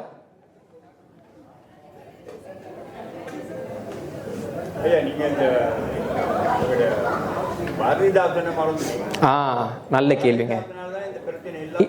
இல்லை நான் சொல்கிறேங்க, பாரதிதாசன் வந்துட்டு இந்த நித்திரையில் இருக்கும் தமிழா சித்திரையா உனக்கு புத்தாண்டுன்னு ஒரு கவிதை எழுதினார்னு சொல்கிறாங்க. எனக்கு ரொம்ப நாளாக ஒரு சந்தேகம், அந்த கவிதையை அவர் எப்போ எழுதினார்? பாரதிதாசன் கவிதைகள்னு ஒரு புத்தகம் பார்த்துருக்கீங்களா? பெரிய புத்தகம், அதில் எல்லா கவிதையும் இருக்குல்ல, அதில் இந்த கவிதை இல்லைங்க. குயில்னு ஒரு இதழ் நடத்தினார், அதுலேயும் அந்த கவிதை இல்லை. பாண்டிச்சேரி அரசாங்கம் பாரதிதாசனுடைய அத்தனை கவிதைகளையும் கையெழுத்து பிரதியாக வச்சுருக்காங்க, அங்கே கிடைச்ச எல்லா பிரதியும் வச்சுருக்காங்க. அந்த கையெழுத்து பிரதியிலையும் அந்த கவிதை இல்லை. இன்னொன்று, இந்த கவிதையை எப்போலேருந்து மேற்கோள் காமிக்கிறாங்கன்னா 1970க்கு பின்னாடி தான் மேற்கோள் காமிக்கிறாங்க. பாரதிதாசன் இறந்து போன வரைக்கும் இப்படி ஒரு கவிதை இருந்ததுன்னு பாரதிதாசனுக்கே பாவம் தெரியாது. நம்ம எல்லாருக்கும் பார்த்தீங்கன்னா ஒவ்வொரு கவிஞருக்கும் ஒரு சிறப்பம்சம் இருக்கும். இப்போ பாரதியார் பாடல்களோட சிறப்பம்சம் என்னன்னா இசையோட பாட முடியும் இல்லைங்களா? அதே மாதிரி பாரதிதாசனுடைய பாடல்களையும் இசையோட பாட முடியும். ஏன்னா சந்தத்தில் எழுதுவார், நல்ல தமிழ் கவிஞர். நான் மரபு கவிதை எழுதினன்ற முறையில் எனக்கு நல்லா தெரியும். அவருடைய எல்லா பாடல்களுக்கும் ஒரு இசை இருக்கும், எல்லா பாடலையும் இசையாக பாடலாம். நான் என்ன கேட்குறேன், இந்த நித்திரையில் இருக்கும் தமிழா சித்திரையா உனக்கு புத்தாண்டுன்ற பாட்டுக்கு ஒரு டியூன் போட வேண்டியது தானே? போட முடியாது. ஏன்னா அந்த பாடு அபஸ்வரத்தில் எழுதப்பட்டிருக்கு. அபஸ்வரம் அது வந்து தவறாக எழுதப்பட்ட பாடல், எந்த ஒரு மரபு கவிதை நடையும் இல்லாமல் எழுதப்பட்ட பாடல். அப்படி ஒரு கன்றாவியை பாரதிதாசன் எழுதலை. இன்னும் கொஞ்சம் விட்டா வச்சுக்கோங்களேன், வாழை மீனுக்கும் விலங்கு மீனுக்கும் கல்யாணம் பாரதிதாசன் போட்டுருவானுங்க. அப்போ இந்த பாரதிதாசன் கவிதை என்று சொல்லப்படக்கூடிய இந்த கவிதை அவரால் எழுதப்படவில்லை. அதற்கு மாற்றாக பாரதிதாசன் வந்துட்டு 1958ஆம் ஆண்டுல இளைஞர் இலக்கியம் அப்படின்னு ஒரு புத்தகத்தை பதிப்பிச்சிருக்காரு. அந்த புத்தகத்தில் 12 மாதங்கள் அப்படின்னே ஒரு கவிதை இருக்கு. அந்த கவிதையில் முதல் மாசமா சித்திரை வைகாசி அப்படின்னு அவர் ஆரம்பிக்கிறார். அப்போ பாரதிதாசன் உண்மையாகவே எழுதி உண்மையாகவே ஒரு நூலில் வந்து உண்மையாகவே இன்னைக்கு கிடைக்கக்கூடிய சான்றின்படி பாரதிதாசன் சித்திரை புத்தாண்டை ஏற்றுக்கொண்டவர். தை புத்தாண்டுக்கும் அவருக்கு சம்பந்தம் கிடையாது. இதையும் நான் நூலில் கொடுத்துருக்கேன், நீங்க எடுத்து பார்த்துக்கலாம். சொல்லுங்க. தமிழ் வந்து செம்மொழின்னு சொல்லி அறிவிச்சாங்க. இப்போ ஒரு மொழி வந்து பழமையாக இருக்கிறதுக்கு காரணம் வந்து ஒரு இலக்கியம் கண்டிப்பா அதுல இருந்திருக்கும். அந்த இலக்கியத்தை சார்ந்திருக்கணும், அந்த மொழிக்கு ஒரு உயிர் இருந்திருக்கணும், அந்த இலக்கண பிரகாரம் நிறைய பாடல்கள் எழுதியிருக்கணும். இப்ப இந்த செம்மொழிங்கிற அந்த ஒரு தன்மை தமிழுக்கு கிடைச்சது எந்த இலக்கண அடிப்படையில இல்ல எந்த பாடல் தரவுகளை வச்சு? இல்லைங்க, இப்போ செம்மொழிக்கு வந்து ஒரு தகுதி கிடையாது, 12 தகுதியின் அடிப்படையில் அவங்க முடிவு பண்ணாங்க. அந்த 12 தகுதியுமே இருந்த மொழி தமிழ். அதுக்கு வந்து இலக்கியம் இருக்கு, இலக்கணம் இருக்கு, சொந்த இலக்கியம். இலக்கியம் ஏதாவது சான்று? சங்க இலக்கியங்கள் முழுக்க தமிழினுடைய இலக்கியங்கள் தானே. சங்க இலக்கியங்கள் தமிழில் பழமையான இலக்கண நூலுங்கிறது தொல்காப்பியம், இலக்கிய நூல்கள்ங்கிறது சங்க இலக்கியம். இது போக நான் நாணயவியல் துறையில் இருக்கிறதுனால சொல்கிறேன், தமிழ்நாட்டில் சங்க காலத்தை சேர்ந்த ஒரு பாண்டியர் காசு கிடச்சிச்சு. அதில் தமிழி எழுத்தில் பெருவழிதி அப்படின்னு பொறிக்கப்பட்டிருந்தது. அந்த நாணயத்தில் ஒரு நாணயம் என்கிட்டக்கையும் இருக்குது. அதாவது சுமார் கிமு 3ஆம் நூற்றாண்டுன்னு கருதப்படக்கூடிய ஒரு தமிழி நாணயம் நமக்கு கிடச்சிருந்துச்சு. அப்போ வந்து பார்த்தீங்கன்னா தினமலர் கிருஷ்ணமூர்த்தி அவர்கள்ட்ட தான் வந்து கேட்டாங்க, அந்த நாணயத்தை பற்றி எழுதி கொடுங்கன்னு. அவர் தான் அந்த சான்று கொடுத்தாரு. இப்படியாக நாணய சான்று, தொல்லியல் சான்று, கல்வெட்டு சான்று, மாங்குளம் கல்வெட்டுகள்லாம் பார்த்தீங்கன்னா இந்த நாணயத்தில் இருக்கிற அதே எழுத்தமைதி வந்து மாங்குளத்தில் இருந்தது. அது போக இப்போ பொருந்தல் அகலாய்வு உள்ளிட்ட அகலாய்வுகளில், இப்போ பொருந்தல் அகலாய்வில் என்ன சிறப்புன்னு பார்த்தீங்கன்னா, வழக்கமாக அவங்க என்ன சொல்லுவாங்க, ஒரு பானை ஓடு கிடைக்குது, கறி கிடைக்குது, இந்த கறியை வச்சு இப்படி பானை ஓட சொல்கிறதும்பாங்க. சில இடத்துல பார்த்தீங்கன்னா நமக்கு பானைக்குள்ளே அந்த அரிசி கிடச்சிச்சு. பானைக்குள்ளே இருக்கிற அரிசி பழசுன்னா பானை எப்படி புதுசாக இருக்கும்? தமிழர்கள் 1000 வருஷம் பழைய அரிசி ஆக்கி தின்றோம் இல்லைங்களா? அப்போ அதன்படி நமக்கு நிரூபிக்கப்பட்டது. அப்போ அது 12 ஆண்டுகளின் படி முதலாக தமிழ் மொழிக்கு செம்மொழி அந்தஸ்து கொடுக்கப்பட்டது. அதுக்கு அடுத்த ஆண்டே சமஸ்கிருதம் போயிட்டு தமிழுக்கு மட்டும் செம்மொழி கொடுக்குறீங்களே, எங்களுக்கு கொடுங்கன்னு விண்ணப்பிச்சாங்க. தமிழ்நாடு வந்து அப்போ அதை எதிர்த்திருக்கணும், நம்ம எதிர்க்கலை. சமஸ்கிருதத்துக்கு செம்மொழி அந்தஸ்து கொடுக்கப்பட்டது. அதுக்கு பின்னாடி தமிழ்நாட்டை சேர்ந்த சோழ அரசர்கள் ஆந்திராவை ஆட்சி செஞ்சப்போ, ரேநாடு அரசர்கள் ஆட்சி பண்ணப்போ அவங்க வந்துட்டு களமெல்லான்ற ஒரு இடத்துல ஒரு கல்வெட்டு வெட்டியிருந்தாங்க. அந்த கல்வெட்டு பார்த்தீங்கன்னா அது கிபி 7ஆம் நூற்றாண்டுன்னு, இது வந்து என்னுடைய தரவு கிடையாது, ஆந்திர அரசாங்கத்தினுடைய தரவு. அதை காமிச்சு கிபி 7ஆம் நூற்றாண்டு வரைக்கும் பழமையான மொழின்னு சொல்லி இப்போ தெலுங்கு கன்னடம் எல்லாமே வந்துட்டு அதுக்கு செம்மொழி அந்தஸ்து வாங்கிட்டாங்க. ஆனால் தமிழ் மொழி வாங்குறப்ப பார்த்தீங்கன்னா அதுக்கு முன்னாடி வாங்கினதெல்லாம் உண்மையாகவே பழமையான மொழிகள். இவங்க வாங்குறப்போ அந்த அந்த வரையறையை குறைச்சிட்டாங்க. இவ்வளோ வருஷம் பழசாக இருக்கணுன்றத ஒரு 1500 ஆண்டுகள் பழசாக இருந்தால் செம்மொழி அப்படின்னு கொண்டு வந்துட்டாங்க. அப்புறம் இப்படி போகிற போக்கில் பார்த்தீங்கன்னா சீக்கிரமே ஹிந்திக்கு வாங்கிடுவாங்கன்னு நினைக்கிறேன். எனக்கு எதுக்கு ஒரு சந்தேகம் வந்து, இந்த செம்மொழி பாடல்னு சொல்லி எழுதுனாங்க. ஆமா, அதுல வளையாபதி, குண்டலிகை, சிந்தாமணி எல்லாமே வரும். திருமுருகாற்றுப்படை வந்து சங்க இலக்கியத்திலும் இருக்கு, 12 திருமுறைகள் அது இருக்காது. ஏன் அந்த மாதிரி விஷயத்தை அவங்க வந்து சொல்லல அப்படிங்கறத, அது எதை அடிப்படையில அவங்களுடைய தனிப்பட்ட விருப்பு வெறுப்பு அடிப்படையில தான். வேற என்ன சொல்றது? இங்க எல்லாமே அது அப்படித்தானே நடந்துகிட்டு இருக்கு. இப்போ நீங்க நல்லா புரிஞ்சுக்க வேண்டியது என்னன்னா, இப்போ வந்துட்டு இங்கே வந்துட்டு அடிமை முறை தடை செய்யப்பட்டிருக்கா இல்லையா? ஆஸ்திரேலியாவில், இங்கிலாண்டில் தடை செஞ்சுருக்காங்களா இல்லைங்களா? தடை செஞ்சுருக்காங்க. ஓல்டு டெஸ்டமெண்ட் யாராவது படிச்சிருக்கீங்களா? பழைய ஏற்பாடு. பழைய ஏற்பாட்டில் அடிமை முறையை ஆதரிக்கக்கூடிய வரிகள் இன்றைக்கும் இருக்குது. அதனால் பழைய ஏற்பாடு வந்துட்டு ஒரு தப்பான நூலையும் தடை பண்ணுவாங்களா? என்ன சொல்கிறாங்கன்னா, அது எழுதப்பட்ட காலகட்டத்தில் அது நிலவரமாக இருந்துச்சு அப்படின்னு சொல்கிறாங்க. ஆனால் தமிழ் மொழிக்கு வந்துட்டால் மட்டும் இன்றைக்கி அது பொருந்தலாம்பாங்க. இன்றைக்கி எப்படா பொருந்தும்? எப்படி பொருந்தும்? எந்த ஒரு பொருளும் அது அந்த காலகட்டத்தில் தான் பொருந்தும். இன்னொரு காலகட்டத்துக்கு வர்றப்போ அந்த பொருளோ கருத்தியலோ பொருந்தாமல் போகிறதுன்றது இயல்பு, கால வலு அப்படிம்பாங்க. ஒரு காலகட்டத்தில் பெருசாக பேசப்பட்டது. நான் ஒரு தடவை புதுக்கோட்டையிலேருந்து சரவணன்னு ஒரு படம், தனுஷ் நடித்த படம் வந்திருந்தது. கூட உட்காந்து ஒரு பையன் பார்த்துக்கிட்டு இருந்தான். படம்லாம் பார்த்து முடிச்சிட்டான். அடுத்த நாள் என்டர் தி டிராகன் படம் பார்க்குறப்ப அவன் சொல்கிறான், தனுஷ் மாதிரியே பண்ணுறான்ல. இப்போ என்ன சொல்லுவீங்க? ப்ரூஸ்லி வந்துட்டு தனுஷோட நல்லா நடிச்சிருக்கணும், தனுஷை தெரியுது, இப்படி சொல்லுவீங்களா நீங்கள்? ஒரு காலகட்டத்தில் பீட்டில்ஸ்னு ஒரு இசைக்குழு இருந்துச்சு. அந்த பீட்டில்ஸில் வந்துட்டு அவர் சொன்னார், இந்த உலகத்தில் வந்து கிறிஸ்துவமும் பீட்டில்ஸும் ஒரே வேகத்தில் போயிட்டுருக்கு. ஆனால் எதிர்காலத்தில் கிறிஸ்துவம் பெருசாக இருக்குமா பீட்டில்ஸ் பெருசாக இருக்குமா தெரிலனார். இன்றைக்கி பீட்டில்ஸ் எத்தனை பேருக்கு தெரியும்? யார் கேட்குறா பீட்டில்ஸை? அதுக்குன்னு அவர் வந்து ஆணவக்காரன்னு சொல்ல முடியாது. அவர் வாழ்ந்த காலகட்டத்தில், அவர் இருந்த சூழ்நிலையில் அது சரியாக இருந்தது. அமெரிக்காவினுடைய அதிபர் நம்ம சொல்கிறோம் இல்லைங்களா, வாஷிங்டன், அவர் வீட்டில் வந்துட்டு அடிமைகளை வச்சுருந்தார். அடிமைகளை வச்சு வேலை வாங்கினார், அடிமை முறையை ஆதரிச்சார். இப்போ அமெரிக்காவில் வந்து பாரக் ஒபாமா வந்தோடனே வாஷிங்டன் கெட்டவர்னு பேச முடியுமா?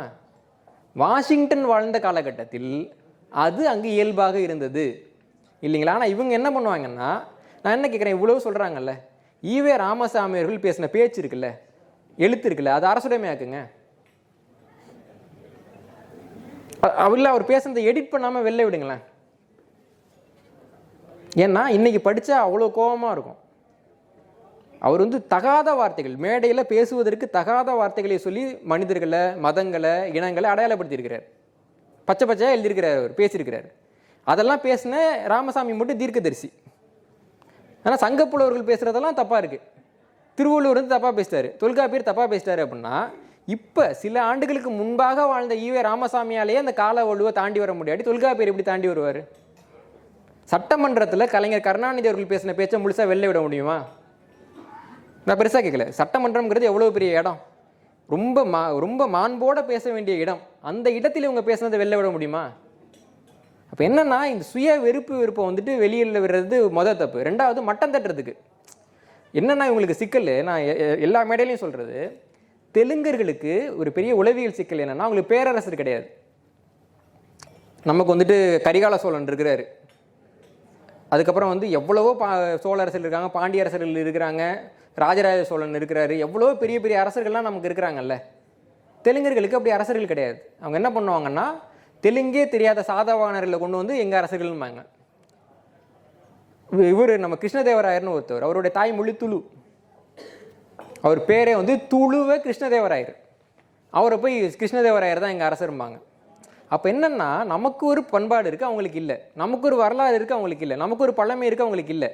அதை அவங்க எப்படி வெளிக்காட்டுறாங்கன்னா, நம்ம கிட்டக்க வந்து நம்மளை பற்றி மட்டம் தட்டி பேசிக்கிட்டே இருப்பாங்க. உங்களுக்கு சிக்கல் புரியுது இல்லைங்களா? இதான் இங்கே இருக்கக்கூடிய உளவியல் சிக்கல். ஆனால் தமிழர்களுக்கு அது புரியாது. நான் என்ன கேட்குறேன், இப்போ நான் சோழர்களை பற்றி நடுநிலையாக நின்று ஒரு புத்தகம் எழுதுறேன்னு சொல்கிறாங்க தமிழ்நாட்டில் இருக்கக்கூடிய தெலுங்கர்கள். அதே மாதிரி நடுநிலையாக நடுவில் நின்று நாயக்கர் பற்றி ஒரு புத்தகம் எழுதுங்க, எழுதலாம். நடுநிலையாக எழுதப்பட்ட நாயக்கர் புத்தகம் யாராவது பார்த்துருக்கீங்களா? அந்த மாதிரி அரிய புத்தகத்தை நான் ரொம்ப வருஷமாக தேடிட்டு இருக்கேன். இப்போ தமிழ் புத்தாண்டுக்கு தேடுற அதே பகுத்தறிவு வந்து யுகாதியில் போய் தேடுங்க. நடக்க மாட்டேங்குது இல்லைங்களா? இப்போ நம்ம தமிழில் பேசினா அது மொழி பெருமையெல்லாம் தப்புன்றாங்கல்ல. அவங்க பேசுகிறப்ப ஈவே ராமசாமி அவர்களே பேசுகிறாரு, விஜயநகர மக்கள்லாம் ஆண்ட பூமி, எனது முன்னோர்கள் ஆண்ட பூமின்னு பேசியிருக்கிறாரு. ஏவா வேலு பேசுகிறாரு, நாங்கள்லாம் நாயக்கர்கள், நாங்கள்லாம் இங்கே ஆட்சி பண்ணியிருக்கோம். ஏவா வேலு இப்போ முன்னாள் அமைச்சர் ஆகிட்டார் பாவம், அவர் பேசியிருக்கிறாரு. அவங்க பேசுகிறப்ப அது பெருமிதம், நான் பேசுகிறப்ப மட்டும் எப்படிங்க அது வந்துட்டு தப்பானதாக மாறுது? இவ்வளோ பாரதியார் சொல்லுவார்ல, கற்பு நிலை என்று சொல்ல வந்தால் இரு கட்சிக்கும் அதை பொதுவில் வைப்போம் பாருல.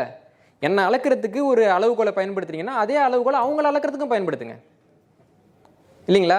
நான் என்ன எனக்கு பாரபட்சம் காட்டுங்கன்னு சொல்லலை, நடுநிலையாக நின்று சொல்லுங்கள். நான் பண்ணுறது தப்புன்னா ஒரு செயல், அந்த செயலை நான் பண்ணால் மட்டும்தான் தப்பு, அவங்க பண்ணால் சரின்னு எப்படி அது மாறுது இல்லைங்களா? இப்போ அந்த கேள்வி தான் நம்ம இங்கே முன்வைக்கிறோம். இது எல்லா விதத்துலேயுமே இது நடந்துக்கிட்டு இருக்கு. இப்போ இந்த துறைன்னு கிடையாது. நீங்கள் தமிழ்நாட்டில் பார்த்தீங்கன்னா ஆந்திராவில் இருக்கக்கூடிய நடிகர்கள் என்ன பண்ணுறாங்கன்னா, ஒரு படம் வெற்றி அடைஞ்சிச்சுன்னா லாபத்தில் இவ்வளவு பங்குன்னு சம்பளம் வாங்குறாங்க. தமிழ்நாட்டில் இருக்கக்கூடிய நடிகர்கள் என்ன பண்ணுறாங்கன்னா, எனக்கு முதல்ல சம்பளம் கொடுத்துரு, லாபம் வந்தால் உனக்கு, வரலன்னா பரவாயில்லன்றாங்க. ஆந்திராவில் தயாரிப்பாளர்கள் வந்து தற்கொலை பண்ணிக்கிறது ரொம்ப குறைவு. தமிழ்நாட்டில் நிறையா நடக்குது. ஆனால் 2 இடத்துலையும் பெரிய நடிகர்களாக இருக்கிறவங்க ஒரே இனத்தை சேர்ந்தவங்க தானே. இதே நடிகர் தமிழ்நாட்டில் இருக்கக்கூடிய நடிகர் ஆந்திராவில் நடிக்கிறப்ப ஒத்துட்டு பண்ணுறது தமிழ்நாட்டில் பண்ணலாமே. ஆந்திராவில் ஆந்திர திரைப்பட சங்கம், கேரளாவில் கேரள திரைப்பட சங்கம், கர்நாடகாவில் கர்நாடக திரைப்பட சங்கம். தமிழ்நாட்டில் மட்டும் எதுக்கு தென்னிந்திய திரைப்பட நடிகர் சங்கம்? மற்றவங்களாம் வட இந்தியாவில் இருக்கானுங்களா? தமிழ்நாடு நாள் வருது, அதே மாதிரி வந்துட்டு பக்கத்தில் வந்து பார்த்தீங்கன்னா கேரள நாள் வருது, கர்நாடகா நாள் வருது, ஆந்திரா நாள் வருது. ஆந்திரா நாளுக்கு தெலுங்கு நடிகர்கள் வாழ்த்து தெரிவிக்கிறாங்க, கேரள நாளுக்கு மலையாள நடிகர்கள் வாழ்த்து தெரிவிக்கிறாங்க, கர்நாடகா நாளுக்கு கர்நாடக நடிகர்கள் வாழ்த்து தெரிவிக்கிறாங்க. தமிழ்நாடு நாளுக்கு மட்டும் ஏன் அவனை வாய் திறக்க மாட்டேன்றான்?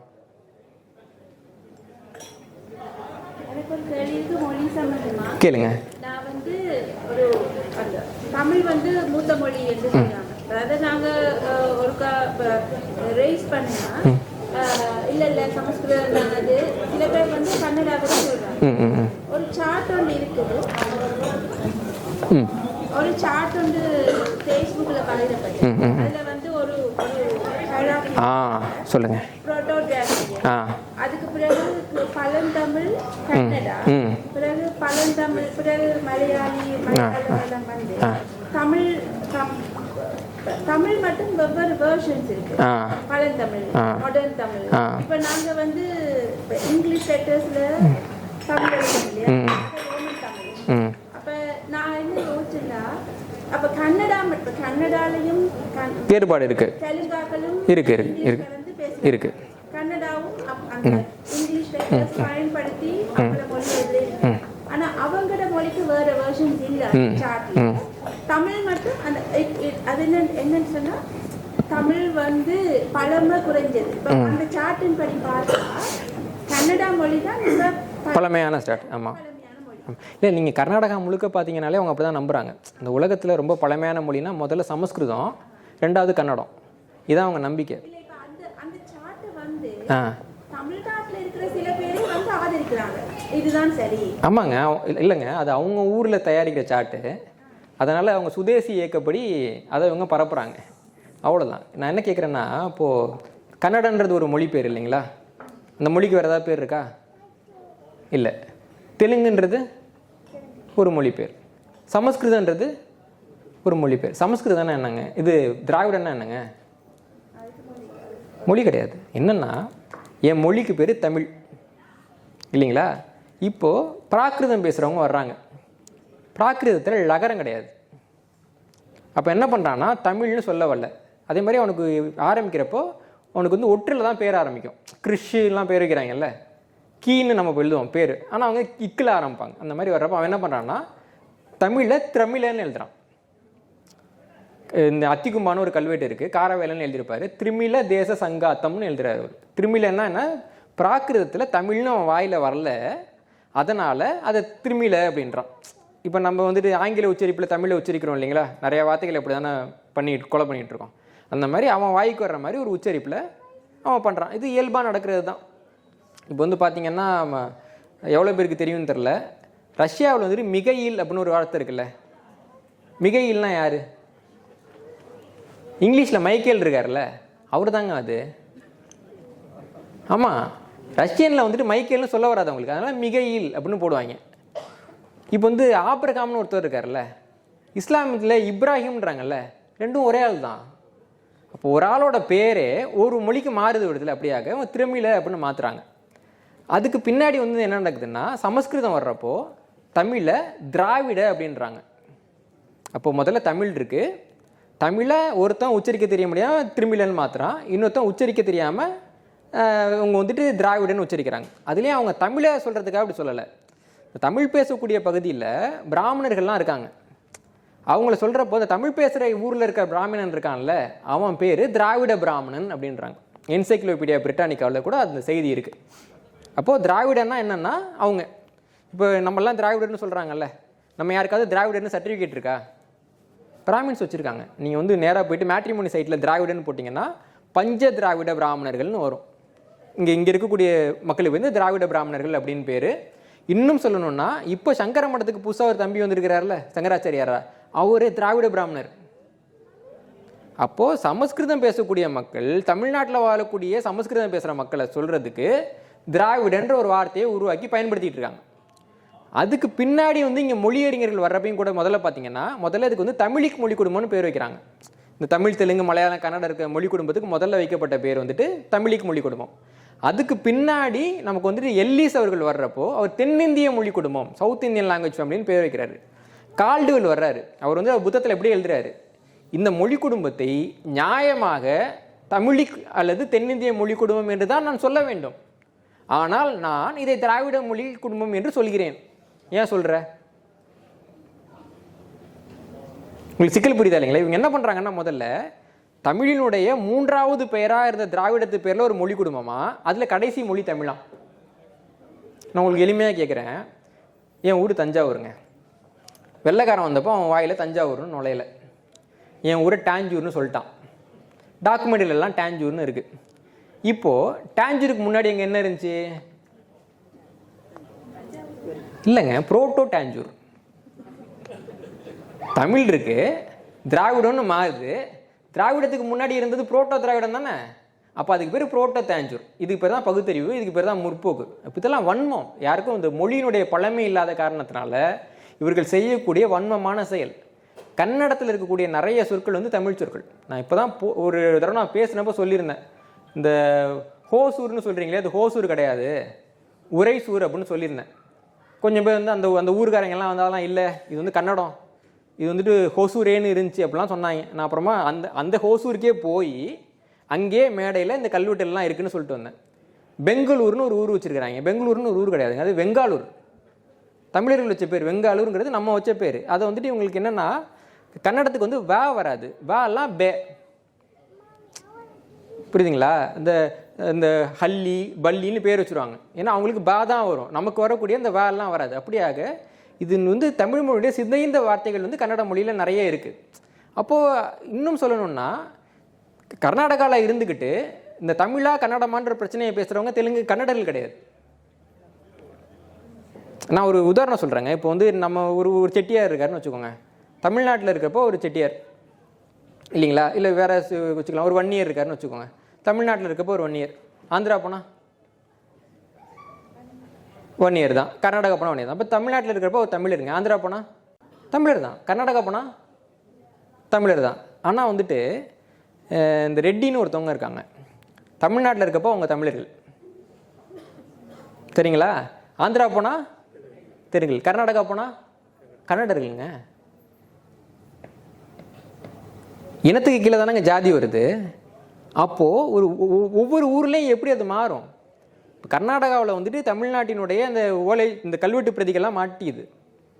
அதை வந்துட்டு தமிழ்நாட்டு கொடுக்கவே கூடாது, அங்கே அழிஞ்சு போகணுன்ட்டு கர்நாடகா தொல்லியல் துறையில் ஒரு தலைவர் பேசுகிறாரு, அவர் ரெட்டி. காவிரி பிரச்சனை வருது, காவிரியை கொடுக்கவே கூடாது அப்படின்றார், அவர் பேர் லூன்னு முடியுது. இப்போ என்ன பிரச்சனைனா உங்களுக்கு நல்லா புரிஞ்சிக்க வேண்டியது, கன்னடரும் தமிழரும் அமைதியாக போயிட்டாங்கன்னா சில பேருக்கு பாதிப்பு இருக்குது. அதனால் அவங்க நடுவில் நின்று அவங்கள மாதிரியே பேசுகிறாங்க, கன்னடர்கள் மாதிரியே பேசுகிறாங்க. கன்னடருக்கும் தமிழர்களுக்கு என்ன பிரச்சனை?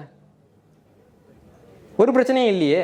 ஏன்னா இன்னொன்று சொல்லணும்னா, நான் வந்து தமிழர்கள்ட்ட சொல்கிறது, கன்னடர்களை பார்த்து கற்றுக்குங்க. கர்நாடகாவில் போயிட்டு அவன் தாய்மொழியை ஒருத்தன் அசிங்கமாக பேச முடியாது. கர்நாடகாவில் வந்துட்டு அனைத்து பெயர் பலகைகளையும் கன்னடம் கட்டாயம்னு ஒரு சட்டம் இருக்குது. உண்மையாகவே பெயர் பலகைகளில் கன்னடம் இருக்குது. அதே மாதிரி ஒரு அரசாணை வந்து தமிழ்நாட்டில் இருக்குது, எதுக்கு இருக்குன்னு தெரியல. எல்லா இடத்துலையும் வேற்றுமொழியில் தான் பலகை இருக்குது. அப்போ அதே ஒரே அரசாணை, கன்னடம் பேசக்கூடிய மக்கள் அதை எப்படி பின்பற்றுறாங்க? தமிழ்நாட்டில் நம்ம பின்பற்ற முடியறது இல்லை இல்லைங்களா? அப்போ நான் சொல்கிறது கன்னடர்கள் மாதிரி நடந்துக்குங்கன்னு தான் சொல்கிறேன். கன்னடர்கள் வந்து அவங்க மொழிக்கு ரொம்ப உண்மையாக இருக்கக்கூடிய மக்கள். ஆனால் அவங்க வந்துட்டு மாற்றுமொழி ஏன்னா நான் சொல்கிறேன், தமிழ் மொழி கன்னடத்தை விட பழமையானதுன்னே அவங்களுக்கு தெரியாது. முதல்ல அவங்க ஒரு உலகத்தில் இருப்பாங்க, அந்த உலகத்தில் சமஸ்கிருதம் ரொம்ப பழமையான மொழி, அதுக்கடுத்து கன்னடம் பழமையான மொழி. அப்போ தமிழனை பார்த்து அவங்க வந்துட்டு ஒரு தாழ்வு மனப்பான்மையை கொள்றதுக்கும் நம்மகிட்ட சண்டைக்கு வரதுக்கு வாய்ப்பு இல்லை. நடுவில் இவங்க வேலை என்னென்னா, விலைக்கு சொல்கிறது தான் வேலை. தமிழ்னு ஒரு மொழி இருக்கான், அந்த மொழியை பற்றி ஏதாவது திட்டுன்னு அவங்க சொல்ல வேண்டியது, காவிரி வந்து ஏன் சும்மா போகுது விடாதான்னு சொல்ல வேண்டியது, போராட்டம் நடக்குதுன்னு சொல்ல வேண்டியது, பிரச்சனை நடந்துச்சுன்னா தமிழர்களை வந்துட்டு வீடு பூந்து அடிக்க வேண்டியது, சரியாக எது தமிழர் நிறுவனம்னு பார்த்து அதோட பேருந்துகளை கொளுத்த வேண்டியது. இதுக்கெல்லாம் யார் வந்துட்டு வேலை பார்த்து கொடுக்குறது? வாட்டாள் நாகராஜன் ஒருத்தர் இருக்கார், அவரே வந்து கன்னடர் கிடையாது. அவரோட முழு நேர வேலையை தமிழர்களுக்கு இதெல்லாம் திருப்பி விட வேண்டியது தான் இல்லைங்களா? அப்போ இது வந்து இந்த பிரச்சனை வந்து உருவாக்கப்படுது. இந்த டயக்ராமை கூட ஒரு கன்னடம் போட்டிருக்க மாட்டான். ஏன்னா அவன் போட்டிருந்தானா சமஸ்கிருதம் கன்னடம் தானே இருக்கும். இவ்வளோ தெளிவாக போடுறாங்கன்னா நல்ல வேலை தெரிஞ்சு திராவிடக்காரர் தான் யாரோ ஒருத்தவங்க. ஏன்னா கர்நாடகாலையும் திராவிடம்னு ஒன்று கிடையாது. இந்த திராவிடத்தை பிடிச்சிட்டு யார் தொங்குறாங்கன்னு பார்த்தீங்கன்னாலே நீ ஆளை கண்டுபிடிச்சிடலாம். அதனால் இது வந்துட்டு ஒரு சண்டை மூட்டி விடக்கூடிய ஒரு வேலை தான்.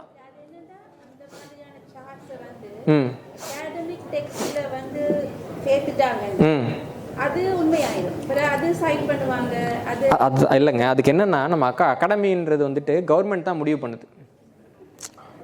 அகாடமின்னா நான் என்ன கேட்குறேன், இப்போது ஒரு இங்கிலீஷ்காரர் இருக்கார், வீட்டில் வந்து பின்பக்க புறவாசல் இருக்கும்ல ஒன்று சின்னதாக, இங்கிலீஷ்காரங்க வீட்டில் ஒரு ஆள் போல இருக்கும், ஒரு புறவாசல் இருக்கும். அந்த டோருக்கு என்ன பேர் இங்கிலீஷ்காரன் வீட்டில்? ஃப்ரெஞ்சு டோர்னு சொல்லுவாங்க சரிங்களா? இப்போ பிரான்ஸ் நாட்டில் ஒருத்தவன் இருக்கான், அவன் வீட்லேயும் கொல்ல பக்கம் கதவு இருக்கும்ல, அதுக்கு என்ன பேர்? English door. ஏன்னா ஃப்ரெஞ்சுக்கும் இங்கிலீஷ்க்கும் சண்டை இருந்தப்போ அவனை திட்டி இவன் 4 பேர் வச்சுப்பான், இவனை திட்டி, அது உலகம் முழுக்க இயற்கை. தமிழர்களுக்கு என்ன பிரச்சனைனா இவனை திட்டி எவனாவது ஒருத்தன் வச்சிருக்கான், அதை நான் இவனே போய் அடாப்ட் பண்ணிப்பான். டேய் நீ அதை எதிர்க்கணும்டா, புரியுதா உங்களுக்கு? அப்போது அவங்கெல்லாம் சரியாக தான் இருக்கிறாங்க, அவங்கள பற்றி எனக்கு சிக்கலே கிடையாது. அவங்க வந்துட்டு எதிர்க்கிறாங்க, அவங்களோட உளவியல் எல்லாமே புரிஞ்சிக்க முடியுது. இவன் தான் என்ன சாப்பிட்றான்னு எனக்கு தெரியல இல்லைங்களா? இங்கே சொல்கிற மாதிரி வந்துட்டு போயிட்டு கர்நாடகாவில் யாராவது ஒருத்தவங்க பேசியிருந்தாங்கன்னாலோ எழுதியிருந்தாங்கன்னாலோ வரலாற்றுக்கு அவங்க எலும்பு கூட கிடையாது. ஆனால் தமிழ்நாட்டில் என்னென்னா நீங்கள் மேடை போட்டு திட்டலாம், தமிழ் வந்து காட்டு மிராண்டி மொழின்னு சொல்லலாம், தமிழன் அவனே இவனேன்னு கேட்கலாம், கோயிலில் ஒன்றும் இல்லைங்களாம், திருக்குறளில் மலம்கலாம், அவர் வந்துட்டு அழிவர் இல்லைங்களாம், கண்ணைக்கு வந்து பாஸ்பரஸ் வச்சுருந்தாங்க, என்ன வேணாலும் கேட்கலாம் தமிழர்களை இல்லைங்களா? இப்போ ஒரு இது சொல்லுவாங்கள்ல, மற்ற மாடெல்லாம் வந்துட்டு உயிரோடு இருக்கப்போ அடி வாங்கும், இந்த மெத்தளத்தில் கட்டுற மாடு செத்து அடி வாங்குன்ற மாதிரி தமிழறிஞர்கள்லாம் இவங்களுக்கு வந்துட்டு மெத்தளத்தில் கட்டுற மாடு மாதிரி செத்த பின்னாடி கூட வச்சு திட்டிக்கிட்டு இருப்பாங்க. நம்ம வேடிக்கை பார்ப்போம். நமக்கு வெக்கம் மானம் சூடு சொரணன்றது கடந்த 800 ஆண்டுகளாக இல்லாமல் போயிட்டு, அதுதான் பிரச்சனையே தவிர அவன் திட்டுறது பிரச்சனை இல்லை, அவன் திட்டுவான், அது அவனுடைய இயற்கை இல்லைங்களா? நம்ம இன்னும் சொல்லணும்னா இப்போ வந்துட்டு எல்லாமே நம்மக்கிட்டேருந்து தான் வந்து நிற்குது. இங்கே வந்து இப்போ கன்னட மொழி இருக்குது, அது வந்து பழமையை நீங்கள் வந்து கிமு 2000 கொண்டே போக முடியாது, என்ன பண்ணாலும் கொண்டு போக முடியாது. அப்போ கன்னட மொழி ஆய்வு செய்யக்கூடிய அறிஞர்கள் தமிழில் மேற்கோள் காமிக்கிறாங்க, தமிழ் வரி தமிழ் வார்த்தை மேற்கோள் காமிச்சிட்டு என்ன சொல்கிறாங்கன்னா தமிழ்னு சொல்ல மாட்டாங்க, அது வந்து ஹலே கன்னடம். மலையாளிகள் மேற்கோள் காமிக்கிறாங்க சங்க இலக்கியத்தை, 18 மலையாளிகள் மேற்கோள் காமிக்கிறாங்க, சேரர்களுக்கு பற்றின முதல் நூல் 18. என்ன சொல்கிறாங்கன்னா இல்லை அது பேர் பச்சை மலையாளம். தெலுங்கர்கள் வந்துட்டு பார்த்தீங்கன்னா ஒரு காசு கிடைக்குது, சாதவாகனர் காசு, முன்பக்கத்தில் பிராகிருதத்தில் பேர் எழுதியிருக்கிறாங்க, பின்பக்கத்தில் தமிழில் எழுதியிருக்கிறாங்க. நான் சொல்கிறது வந்துட்டு அப்படியே எழுதலை, மொழிபெயர்த்து எழுதியிருக்கிறாங்க. அரசனுக்கு வசிட்டி மகனுக்கு திரு சதகர்ணிக்குன்னு இருக்காங்க. முன்னாடி பார்த்தீங்கன்னா ராஜாவுக்கு சதகர்ணிக்கு ஸ்ரீ அப்படின்னு இருக்கு. ஸ்ரீன்றத தமிழில் திருன்னு மொழிபெயர்த்து எழுதுறான். இந்த காசு கிடைக்குது, 6 காசு இருக்குது இந்த மாதிரி ஆந்திராவில். நானே வந்து 2 காசு எடுத்து டாக்குமெண்ட் பண்ணியிருக்கிறேன். இந்த காசுக்கு விளக்கம் எழுதுறப்ப என்ன போடுறாங்கன்னா இது வந்து அச்சுத தெலுங்குல இருக்குது, அச்சுத தெலுங்குன்னு ஒரு மொழி இல்லை சொல்கிறாங்க. அப்புறம் தமிழுக்கு பேர் என்னென்னா ஆந்திராவில் தமிழுக்கு பேர் பழைய தெலுங்கு, கர்நாடகாவில் தமிழுக்கு பேர் பழைய கன்னடம், கேரளாவில் தமிழுக்கு பேர் பழைய மலையாளம், தமிழ்நாட்டில் பழைய தமிழ்னு ஒன்று தெரியாது, அதுக்கு பேர் திராவிடம் இல்லைங்களா? இதுதான் இங்கே இருக்கக்கூடிய சிக்கல். இது என்னன்னா நாங்கள் இது அகாடமியில் நாங்கள் பேசிக்கிட்டு தான் இருக்கோம், பொதுவாக அரசியல் தெரிந்த அல்லது அறிஞர்கள் மத்தியில் நாங்கள் பேசிக்கிட்டு இருக்கோம். இதில் என்ன சிக்கல்னா நீங்கள் தமிழ் மொழியை திராவிடம்னு சொன்னால் உங்களுக்கு மாதம் 1ஆம் தேதி சம்பளம் கிடைக்கும், நீங்கள் இருக்கிற வரைக்கும் உங்களுக்கு பென்ஷன் கிடைக்கும், நீங்கள் செத்ததுக்கப்புறம் உங்கள் மனைவிக்கு பென்ஷன் கிடைக்கும். தமிழ்னு சொன்னால் இது எதுவும் கிடைக்காது. இதுதான் இன்றைக்கி இருக்கக்கூடிய சிக்கல். முன்னாடி இப்போல்லாம் பார்த்தீங்கன்னா நீங்கள் ஒரு புத்தக கண்காட்சியில் பேச்சாளராக போகணுன்னா கூட இன்ப நிதியை வந்துட்டு தலைவர்னு சொல்லி ஆகணும்னு ஒரு கட்டாயம் இல்லைங்களா? அப்படி இருக்கிறப்போ இவங்கெல்லாம் எப்போ இதை பற்றி பேச போகிறாங்க? பேசுறதுக்கு வாய்ப்பு இல்லை. தமிழ்நாட்டில் நிலைமை உங்களுக்கு நல்லா தெரியும். இப்போது நாங்கள் வந்துட்டு ஒரு புத்தக வெளியீட்டு விழா ஒன்று வச்சுருந்தாங்க. ஈழத்தடிகள்னு ஒரு நபர், அவர் வந்துட்டு இந்த இந்தி திணிப்பு எதிர்ப்பு போராட்டத்தை முதல்ல தொடங்குறாரு. அவர் தான் பெரிய அளவில் தொடங்குறாரு. அவர் தொடங்கி மக்கள்லாம் போராடிட்டு இருக்கப்போ ஈவே ராமசாமி நடுவில் வந்துட்டு அந்த இளைஞர்களை பார்த்து நீங்கள்லாம் போராட்டத்தை விட்டு கிளம்பி போங்க, நீங்கள் போகிறதுக்கு உங்களுக்கு வந்து பஸ் டிக்கெட்டுக்கெல்லாம் காசு வேணால் நான் கொடுக்குறேன், வாங்கிட்டு போயிடுங்கன்றார்.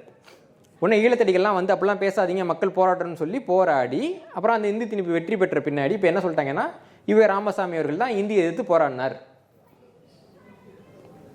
தமிழ்நாட்டில் முதல்ல ஹிந்திக்கு பள்ளி தொடங்கிய நபர்களில் ஒருத்தவர் ஈவே ராமசாமி அவர்கள். நான் சொல்ல, அவரே சொல்லியிருக்கிறார். இந்திய திணிப்பை எதிர்த்து அவர் போராட்டத்துக்காக சிறைக்கு போல, போராட்ட மேடையில் அரசாங்கத்துக்கு எதிராக அவதூறு பேசின வழக்கில் அவர் போராட்டத்துக்கு போனார். இதான் வரலாறு. ஆனால் அவங்க என்ன சொல்லிட்டாங்கன்னா இந்திய திணிப்புக்காக ஒரு சிறைக்கு போனார். இன்னும் சொல்கிறேன், 1939 ஈவே ராமசாமி அவர்கள் வந்து சொல்கிறாரு, காங்கிரஸ் கட்சி கவுந்துட்டு நான் காங்கிரஸை எதிர்க்கிறதுக்காக தான் இந்திய திணிப்புக்கு எதிராக பேசிகிட்டு இருந்தேன், அப்போ இந்தி திணிப்பெல்லாம் விட்டுறலாம், இந்தி இருந்துட்டு போகுதுன்னு பேசுகிறார். அதே ஈழத்தடிகள் வந்து ஒரு புத்தகத்தில் குறிப்பிடுறாரு. அந்த புத்தகத்தை மறு வெளியீடு பண்ணணும்னு சென்னையில் நாங்கள் ஒரு அரங்கம் எடுத்து நிகழ்ச்சி ஏற்பாடு பண்ணுறோம். காவல்துறை வந்து சட்டவிரோதமாக உட்காந்து அந்த நிகழ்ச்சியை கெடுத்துட்டு நடக்க விடாமல் பண்ணாங்க. தமிழ்நாட்டில் தமிழர்களுக்கு தமிழர் வரலாற்றை ஒரு நூலாக வெளியிடுறது கூட முடியாத ஒரு நிலைமை இன்றைக்கி இருந்துக்கிட்டு இருக்குது.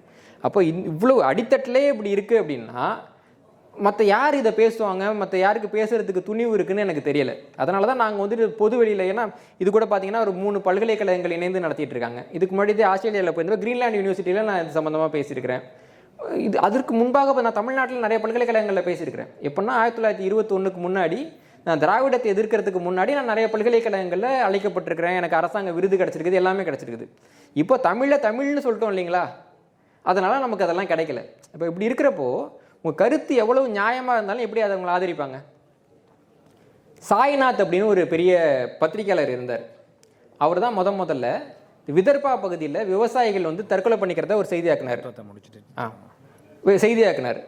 அவர் வந்துட்டு என்ன செய்தி சொன்னார்னா, இந்த விவசாயிகள் காலங்காலமாக வந்து தற்கொலை பண்ணிக்கிறாங்க, ஆனால் யாரும் இதை பற்றி பேசலை. லட்சக்கணக்கான விவசாயி தற்கொலை பண்ணாங்க, யாரும் இதை பேசலை. மும்பை பகுதியில் விவசாயிகள் தற்கொலை அதிகமாக இருக்குது, வேளாண் துறை அமைச்சர் மும்பையை சேர்ந்தவர், யாருமே பேசலை. அப்போ இதை பற்றி ஒரு ஆவணப்படம் வெளியிட்டார். அந்த ஆவணப்படத்தினுடைய பேர் வந்துட்டு நீரோஸ் கெஸ்ட். நீரோ உங்களுக்கு தெரியும்ல, ஒரு ரோமானிய சர்வாதிகாரி. அந்த ஆவணப்படத்தில் வந்துட்டு அவர் ஒரு விஷயம் கேட்டிருப்பார். என்னென்னா, நம்ம எல்லாருக்கும் நீரோவை தெரியும், சர்வாதிகாரி. இந்த நீரோ கூட்டம் போடணும்னா என்ன பண்ணுவான்னா, எல்லா அறிஞர்களையும் கூப்பிடுவாங்க, எல்லாம் அந்த கூட்டத்தில் உட்காந்துருப்பாங்க. இந்த கூட்டம் வந்து இரவு கூட்டம், அப்போ அதுக்கு வெளிச்சம் வேணும்ல, அதனால் பெரிய பெரிய கம்பங்களை கொண்டு வந்து வைப்பாங்க. அடுத்து அந்த நீரோவுக்கு எதிராக பேசினவங்க இருப்பாங்கல்ல, அவங்க வாயை கட்டி அந்த கம்பத்தில் கட்டுவாங்க. கட்டிட்டு அவங்க மேலே தீயை வைப்பாங்க. தீ வச்ச உடனே சுற்றிலும் மனிதர்கள் எரிஞ்சிக்கிட்டு இருப்பாங்க, நடுவில் அந்த கூட்டம் நடக்கும். அந்த இடத்துல உட்காந்துருக்கிறவங்க வரலாறு பேசுவாங்க, அறிவியல் பேசுவாங்க, கலை பேசுவாங்க, மனித நேயத்தை மட்டும் பேச மாட்டாங்க. இது சொல்லிட்டு அவர் சொல்கிறாரு, நம்ம எல்லாருக்கும் நீரோ சர்வாதிகாரின்னு தெரியும், ஆனால் எனக்கு தெரிய வேண்டியதெல்லாம் அங்கே மானங்கெட்டு போய் உட்காந்துருந்த அந்த விருந்தினர்கள் யார் என்பது தான் அப்படின்னு சொன்னார். ஹூஸ் நியூரோஸ் கெஸ்ட்டுங்கிறது அதுதான். இப்போ தமிழ்நாட்டில் இருக்கக்கூடிய அறிவு சார்ந்த சமூகம் அந்த நீரோவின் விருந்தினர்களை போல, இன்னும் சொல்ல வச்சுன்னா அந்த வெளிச்சம் பத்தில் நான் கிட்ட போய் சாப்பிட்டுக்கிட்டுமா அப்படின்னு உட்காந்துருக்காங்க. இதான் இன்றைக்கி தமிழ்நாட்டில் நடந்துக்கிட்டு இருக்குது. அதுதான் இங்கே இருக்கிற பிரச்சனை. இப்போ அகாடமிக்காக அது ஏன் வரமாட்டேங்குதுன்னா ப்ரப்போஸ் பண்ணல. இப்போ தமிழ் எண்கள் வந்து பார்த்தீங்கன்னா நானே கட்டுரை கொடுத்துருக்குறேன். இப்போ இரும்பு காலம் வந்து நான் ஒரு 6 வருஷமாக போராடி தான் வந்திருக்குது. இப்போ இந்த வானியல் பற்றி ஒரு புத்தகம் எழுதுறேன் இல்லைங்களா, இதை கூட நம்ம கொண்டு போகலாம். ஆனால் அரசாங்கம் வந்து அதை வந்துட்டு எடுத்துகிட்டு போகணும். இப்போ கேஷ்ன்ற ஒரு சொல் வந்து ஆங்கிலத்தில் புழங்கிக்கிட்டு இருக்கு. அந்த சொல் வந்து காசுங்க தமிழ் சொல்லேருந்து வந்ததுன்னு நிரூபிக்கிறதுக்காக நான் ஆய்வு பண்ணி முதல்ல வந்து பார்த்தீங்கன்னா இந்த தரங்கம்பாடியில் வந்த டேனிஷ்காரங்க தான் கேஷ்ன்றதை காசுன்னு எழுதுறாங்க. அவங்க வந்து CAS அப்படின்னு எழுதுறாங்க காசு. அந்த காசுலேருந்து கேஷ்ன்னு மாறுது. அதுக்கு பின்னாடி 1800க்கு அப்புறம் தான் ஆங்கிலத்துக்கு வருது கேஷ்ன்ற வார்த்தை. சட்டமன்றத்தில் பேசுகிறப்ப கேஷ் கிராப்பு அதெல்லாம் வந்துட்டு அதுக்கப்புறமா தான் வருது. இதெல்லாம் எடுத்து நான் வச்சுருக்கிறேன். இதுக்கு வந்து நாங்கள் ஆக்ஸ்போர்டுக்கு டிக்ஷனரிக்கும் எழுதியிருக்கிறோம். ஆனால் ஒரு அரசாங்கம் எழுதிச்சுன்னு வச்சுக்கோங்களேன், சீக்கிரமாக அது நடக்கும். ஆக்ஸ்போர்ட் டிக்ஷனரியில் வந்து கேஷுங்கிற சொல் வந்து தமிழ் சொல் அப்படின்னு வரும். ஆதாரம் இருக்குது, முழு ஆதாரங்கள் நம்ம கிட்ட இருக்குது. ஆனால் நமக்கு ஆதரிக்கிறதுக்கு ஒரு அரசு இல்லை. நீங்கள் நல்லா யோசிச்சு பார்த்தீங்கன்னா, நமக்கு பக்கத்தில் இருக்கக்கூடிய பங்களாதேஷ்ன்ற ஒரு நாட்டில் மாணவர்கள் வந்து போராடினாங்க. அவங்களுடைய மொழி, இந்த வங்க மொழி வந்து இருக்கணும், வேறு மொழி, அந்த உருது மொழி வந்து ஆட்சி மொழியாக இருக்கக்கூடாதுன்னு மாணவர்கள் போராடுறாங்க. அங்கே போராடின 4 மாணவர்கள் வந்துட்டு அரசால் சுட்டுக் கொல்லப்பட்டாங்க. அந்த நாள் இன்னைக்கு வந்து சர்வதேச தாய்மொழி நாள், தாய்மொழி நாள்னு கொண்டாடுறோம். தமிழ்நாட்டில் தமிழ் மொழிக்கு எவ்வளோ பேர் சுட்டுக் கொல்லப்பட்டாங்க? ஏறத்தாழ 400 பேர். 400 பேர் சுட்டுக் கொல்லப்பட்டவங்க. அப்போ அந்த நாள் வந்து தாய்மொழி நாளாக இருக்கணும்ல. ஏன் இல்லைன்னா, இவங்க சுட்டுக் கொல்லப்பட்ட நாளை தாய்மொழி தினமாக அறிவிக்க வேண்டும் என்று கோரிக்கை விடுக்க அவர்களுக்கு ஒரு அரசு இருந்தது. ஒரு அரசு இருந்தது. எவ்வளோ மக்கள் இருக்கோன்றது முக்கியம் இல்லை, ஒரு அரசு இருந்தது.